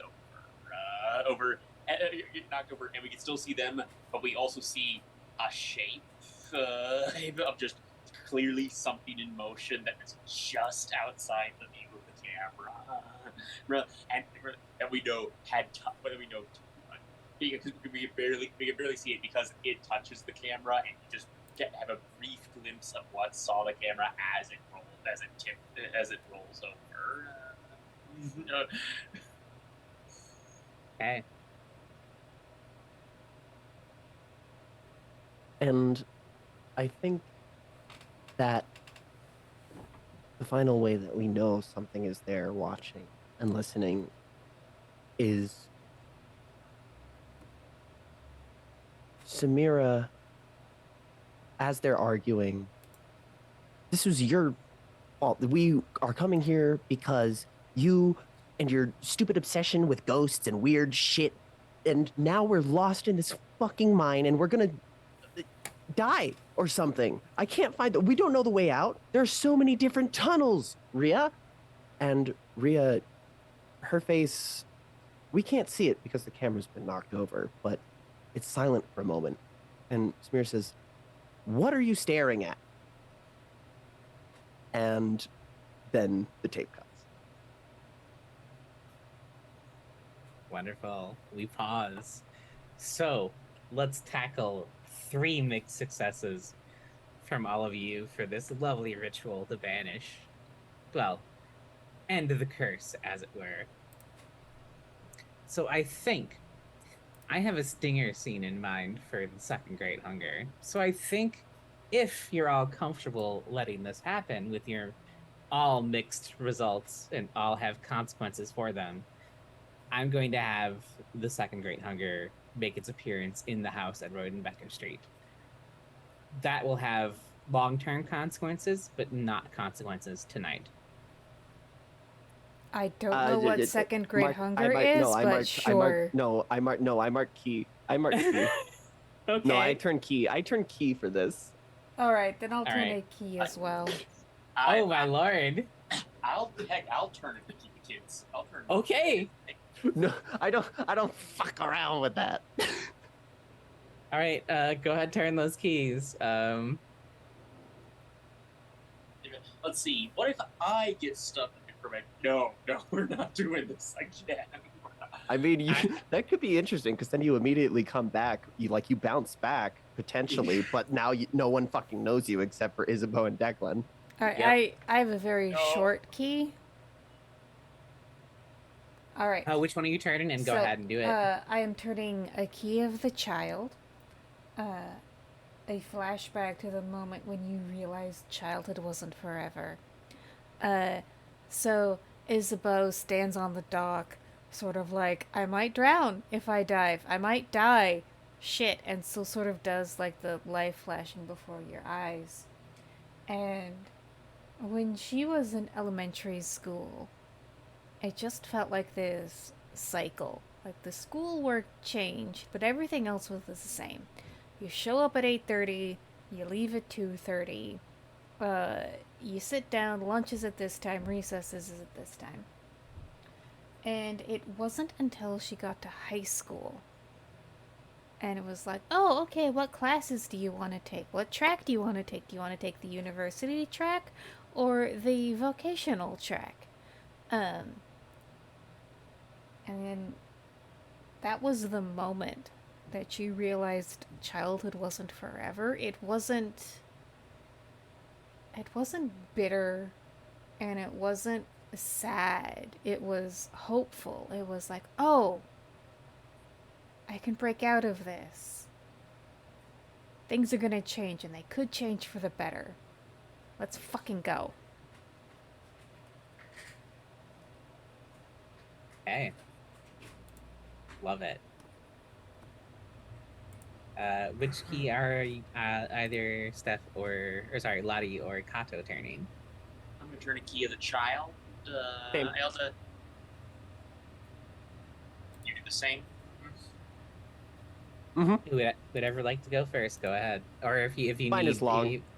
Okay, okay, I'll do mine okay. first. My latchkey kid routine when I get home from school. They, uh, because that is a memory of my brother. I edited it.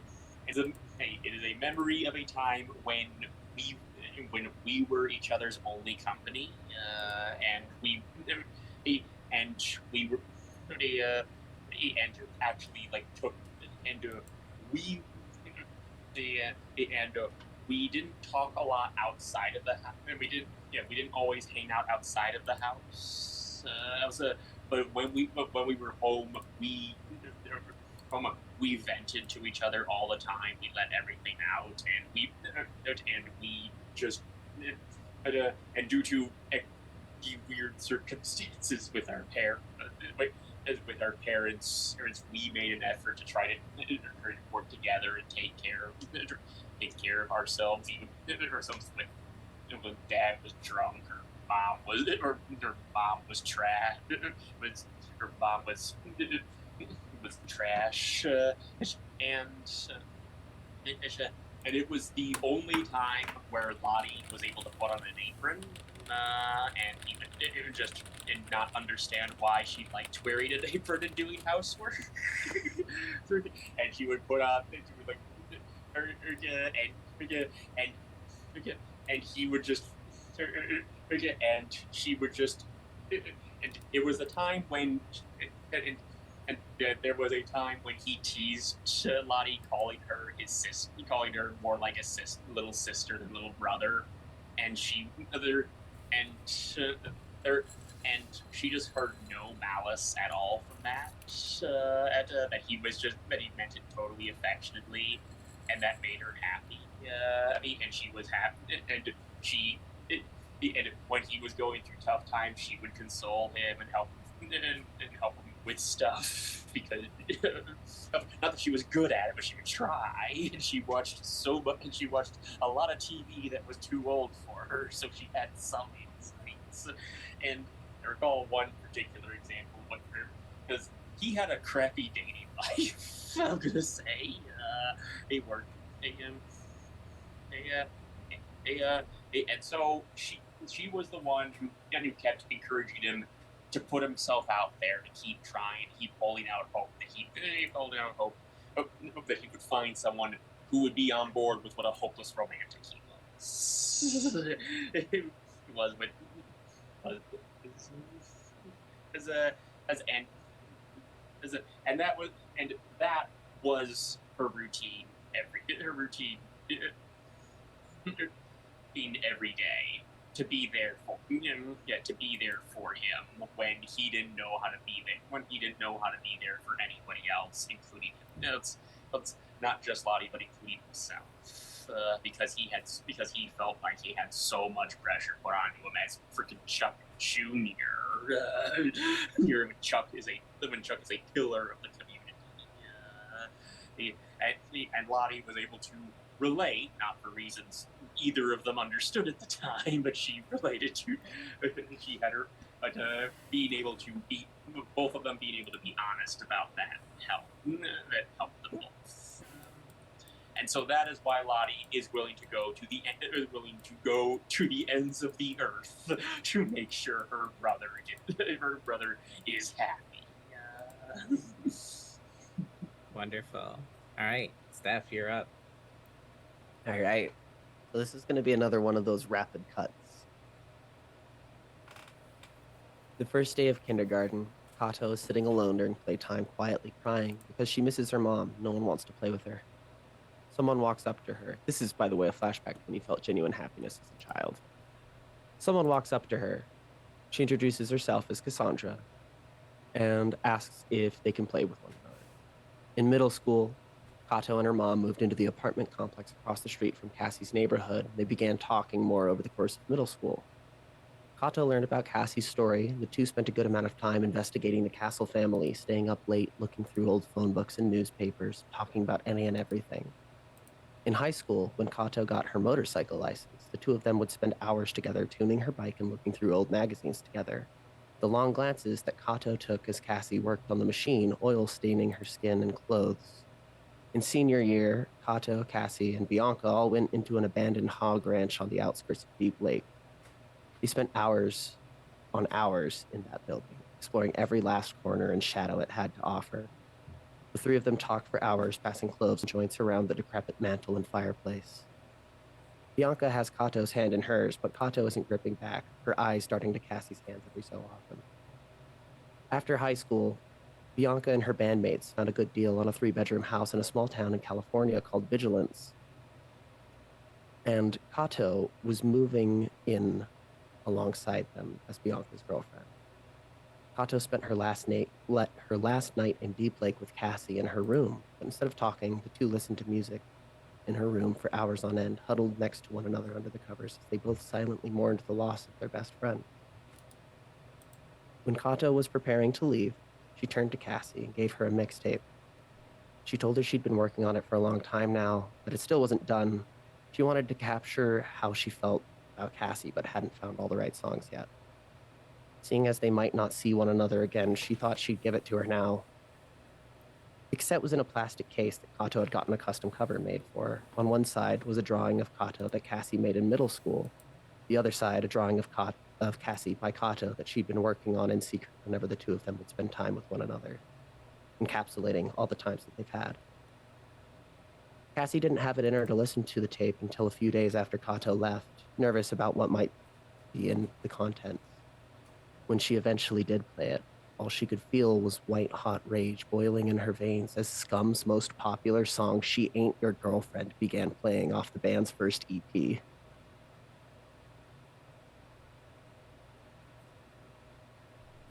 Holy shit, Steph. Excuse me, I need to ball my eyes out. I mean, a lot of us in this chat, in this fucking game are on hormones. What are you doing to us, Steph? What do you think I am? How do you think I wrote that? I know. That's why I said a lot of us are on hormones. I'm just bitching about it. Oh. Whew. Okay. Well. You have to go through 5 stages of grief in the next 5 seconds. Yeah. Okay. So. Okay, better now. So everyone has turned a key. These are all perfect successes. You all succeed. Lottie and Isabeau dive down. Describe to me what it looks like as you both tether the curse to the bottom of the lake and free, well, partially free Jessica. I like what Lottie sees is she goes down and it keeps going and it just becomes staticky and it's more and more staticky as she goes down, and she could like feel like be like 1 foot in the desert. This is desert. I imagine visually there's sort of like there's moments of after image when you're tuning something and she's like splits apart, comes back to like RGB splits apart, then comes back together, and then art comes back. Oh no!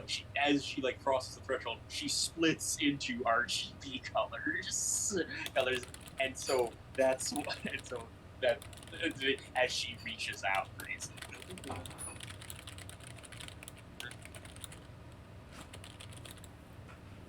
Isabeau, what's it look on your end?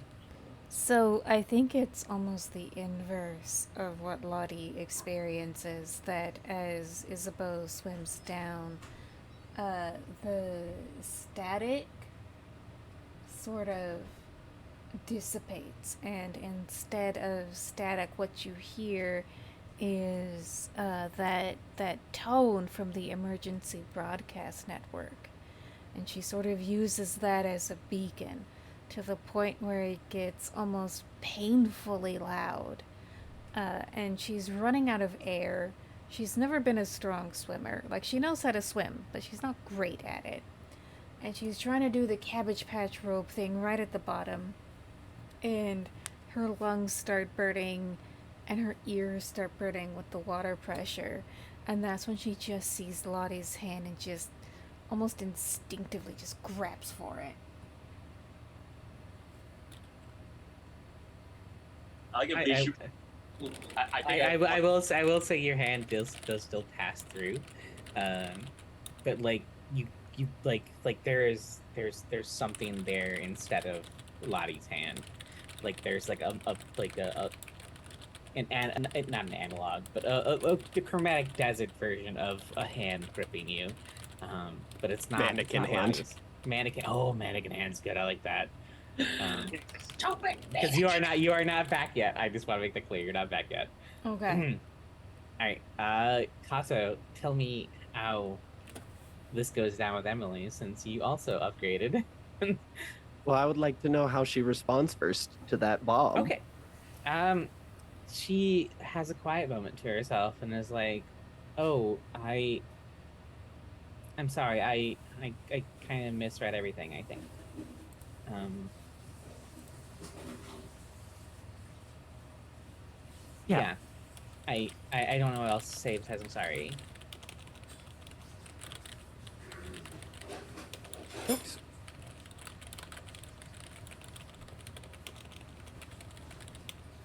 I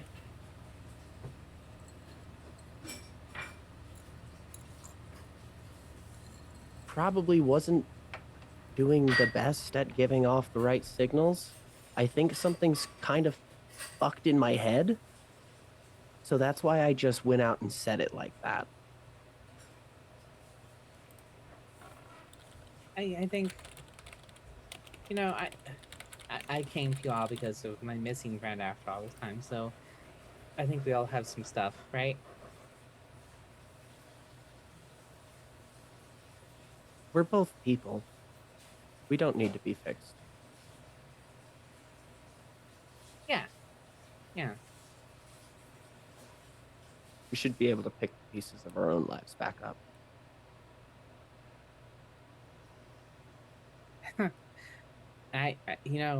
My impression of you is way different than it is in this moment right now. I've gone through a lot recently. Fair enough. So I'm sorry. This is for me. Yeah, I don't have the doll itself, but Jessica did something to you out of pure malice. I don't know if it was maybe jealousy or something. Maybe you two had a fight, but it was something purely driven by the want to hurt you deeply. And that's why what happened to her happened. And she's sorry. Hey. Okay. I think I'm gonna make sure we tell different campfire stories here now. I'm sorry, Kato, for everything. I'm gonna Yeah. go. Take care. You can see her eyes are moist with tears that are about to fall, and she does not want to see you. She does not want you to see her cry. Take All care, right. Emily. You too. All right. Tape plays again. Last prompt. Take us home, Rachel. Oh, goodness. Rhea stands with her back to the camera, crying out for Samira, who's nowhere to be seen. What's the last thing we see of Rhea before she is pulled, screaming, into the depths of the mines? I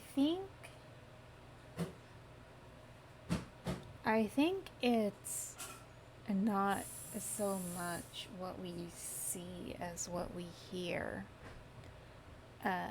At some point, Rhea has given up the idea that they're filming, and the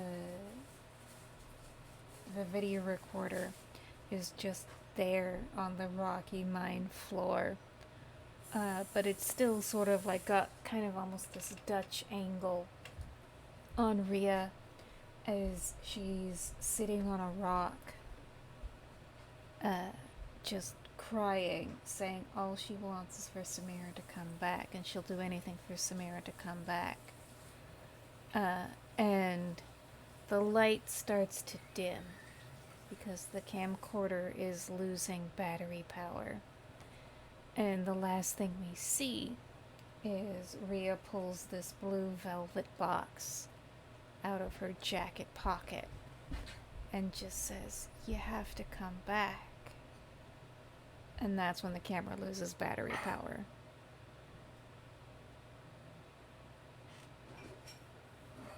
Tape stops and ejects, as does the one on your side, Isabeau. It has not played, strangely enough, despite you pressing play. This tape remains unwatched. So, you have all watched a tape in the loon cabin at Deep Lake. Every latchkey will now take the condition, "I dream of Deep Lake." So, tonight, when you all go to sleep, you all have dreams of wading into the lake and making an offering to the deep waters. If you, in real life, make this offering, something will happen, and you'll clear the condition.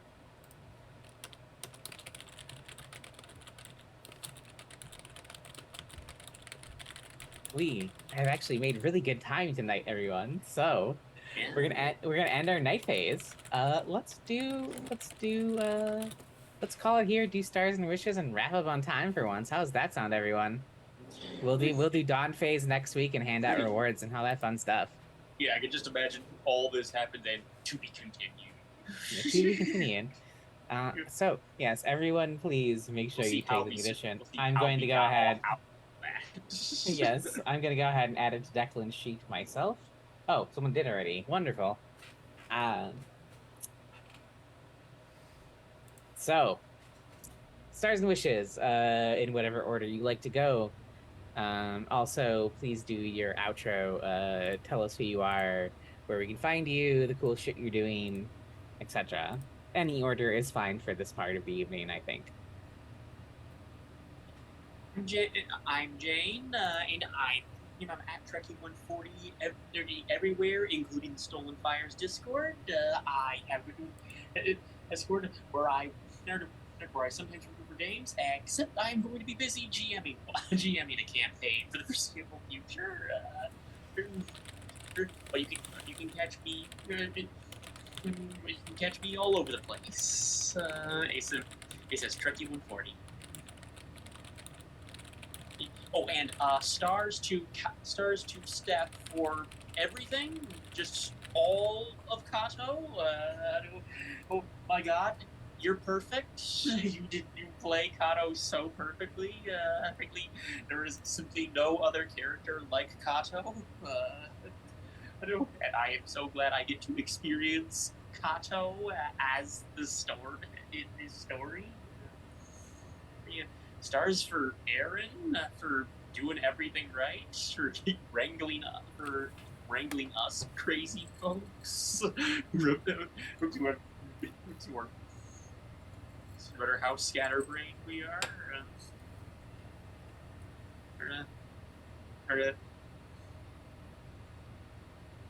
All right. Oh, wish. And do we go try save wishes? Yeah, wishes please as well. Okay, and I wish for. I wish for moments of emotional vulnerability and intimacy that bring our characters together.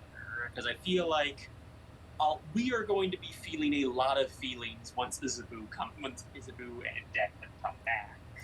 You're going to. I'm going to stress this, if Declan comes back, because Van has expressed to me that Declan might not come back from the Chromatic Desert. Okay, so when is back and if Declan comes back. So I do want. I want us to nostalgia move on each other. I want us to like reaffirm our bonds with each other after all the snark, after all the jabs. I want us to just to have a moment that have moments of at least partial reconciliation. And Yes, hello. Stars and wishes.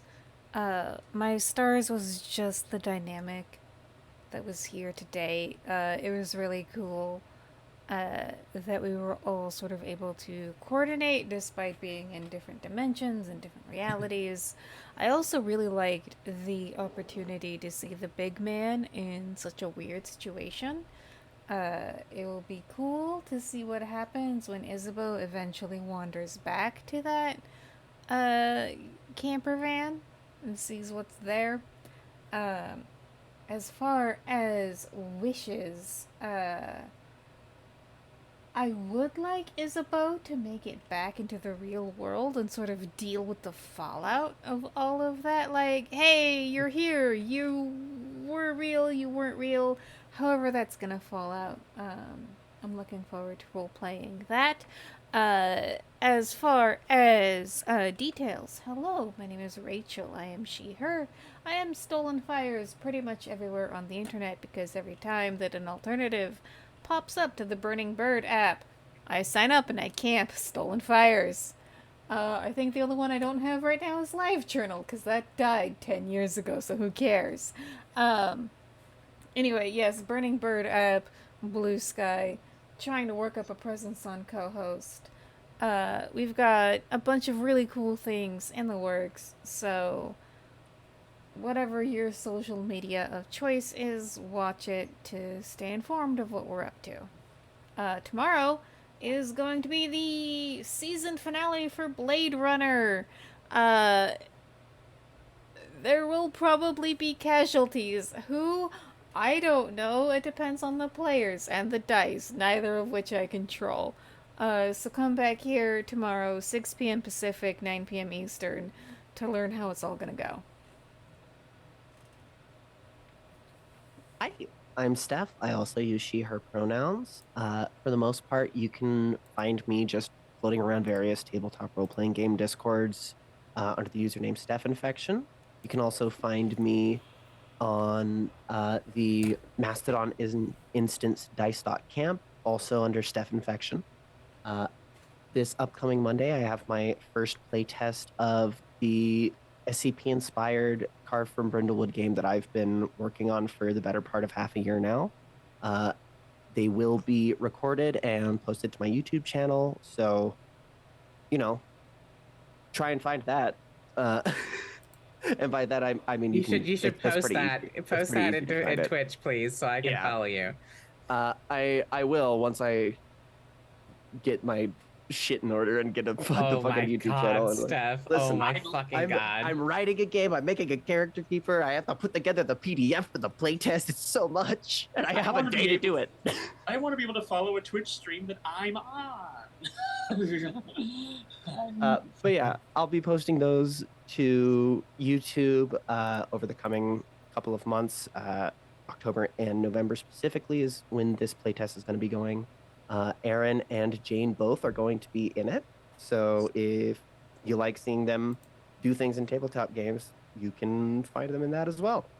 As far as Stars and Wishes go, I really, really love this session in general. Aaron, I liked how you were able to roll with both of my like rapid fire weird truth is out there clues and seeing just what's up with Cassie, how she's handling things and getting that sort of connection back again has been a great time. I'm very excited to see how that like evolves going forward, which leads into one of my wishes, which I'll get into later. But Jane, I loved all of Lottie's interactions with everyone. She's feels very hectic and frantic and not at all in her depth right now, but trying her damnedest, and it's very clearly showing through. I'm very, very happy with how, like,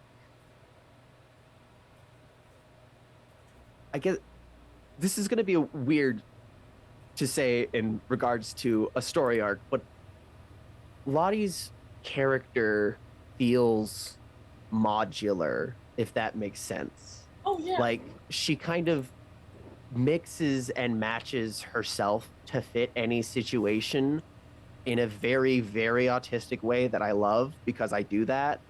And it's I'm very intrigued to see how that evolves as well, and how that, like, how she comes to terms with there being different facets of her personality, and how she kind of figures out how to either, eventually combine most of those facets into one that she usually presents with, or completely fucking split and go absolutely batshit and have all of these different facets that are fighting each other basically, Yeah. and You have no tearing idea. her apart. You have So no idea I'm how very much I excited. you have no idea how much I want to do that right at the RGB moment where I realize, oh, I could actually have 3 different versions of Lottie. Yeah. So I'm very excited to see where that whole story arc goes. Rachel, I really, really love how fucking obsessed with patience Isabeau is. It's so great. I'm marked by her. I don't- feel like I gotta make it pay off. Right? Like, Yeah. I it's so interesting because typically a side character can't get a condition, but patience is marked by Isabeau. And that's hilarious to me. I fucking love it. But yeah, as far as more, general wishes go, I'm very excited to have a scene with Kato and Cassie, where like they talk about the mixtape, because I don't think Kato knows that the mixtape was what it was. I almost did it at the end of tonight. I almost had her say something. And I was like, no, we're saving that for next week. So I'm very, very excited to get to that and to have those big emotional moments, and have, like, maybe Kato finally realizes some shit. I'm very stoked about it. I feel like her emotional arc is really starting to, like, come to a good, not climax, but it's definitely rising to it, if that makes sense. For sure. Like, I think at this point I am gonna probably increase some of her stats, because I feel like it is narratively relevant now that she has gone through some of this change. So that's a very big moment for the character and for me in this game in general. So I'm pretty stoked about that. I have never hyped myself up for a stat buff before, so this is great. Wonderful. Okay. Hello. I'm gonna do Stars and Wishes first, because I've known them since there's so many good moments. Jane, this is a weird star, I suppose. I'm a weird person. Hit me. No. It's weird because it's like you were like, "Hey, I'm struggling. I need help," and I was like, "All right, I got you," and you just rolled with it. I appreciate that in a player. It's okay to ask for help when you're struggling. That's like this is supposed to be fun for everyone, and we're supposed to help facilitate each other's fun. So that's a big star to say, "Hey, I'm struggling and I need help," and yeah, so huge star for doing. I mean, publicly, you did it publicly, which is even huger. So huge star for that. Rachel, Isabeau's evolution of going from none of this is real to like, I need to make sure you're not trying to sacrifice me to the lake entity with a pregnancy lie. Is such a wild turn. I love it though. It was such like it's a very great move And that's why I had to clarify too. I was like, does she actually have an IUD? Uh, God, we could have a fucking God, weird complication. she's Yeah. got her shit together. Yes, but yeah, I love that. Steph, that fucking key turn. Oh my lord. How dare you? How dare you? How dare you make me feel things on stream? I like literally this is my face for like 3 minutes was me like this. Where I was I like, know, I no, saw. don't cry on stream, don't cry on stream. You have eyeliner on, Aaron. Don't cry, it's gonna run down your face. Uh, so big star for that. Wishes, God, I don't have any. I had y'all are so fucking amazing. You All make of this game your wishes you already came true. yeah, you make this literally. You all make this game easy to run. I'm serious about that. It is so easy to run for y'all. Despite all of the whack ass bullshit you throw at me, it is so. I think maybe it's because I'm a gremlin myself. It's such a delight and easy to run for you. I have no wishes that except that we keep going as strong as we've been going. So before oh shit, my stuff. Yes, hello, I'm Aaron. You can find me as Great Cthulhu pretty much everywhere. You find me here tomorrow, maybe not dying. I didn't bet on myself to die, but I have bet on the Blade Runner game is so, just normal and full of adjusted people that we're taking bets on each other's characters dying. Uh, I did not bet on myself, but I did bet on two people. That's all I'll say. So yeah, you can find me here, as Rachel said earlier, here tomorrow, 6 p.m. Pacific, 9 p.m. Eastern, for our Blade Runner finale. Fuck, I've been looking forward to this for 2 fucking weeks. It's gonna be so good.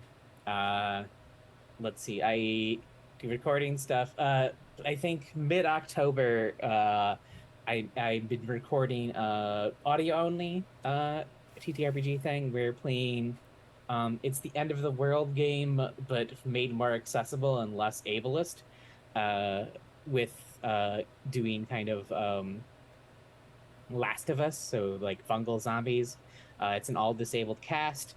I think the first episode will be dropping mid October, so that'll be all over my social medias. And then I think as far as actual stream stuff, that's it for me. And well, till we come back here next week from Public Access. So, before we all sign off tonight, I have a stinger scene for us all. So, camera focuses in on the same cave that Happy Jack walked from previously. But we don't see anything emerge. You do see a series of wet footprints. Camera goes to static. We cut to the bathroom. With lights on? This looks familiar. The house on Escondido Street? A bloated hand turns the water on, fills the tub. And Tamara Owens slides into the bathtub. Good night, everyone.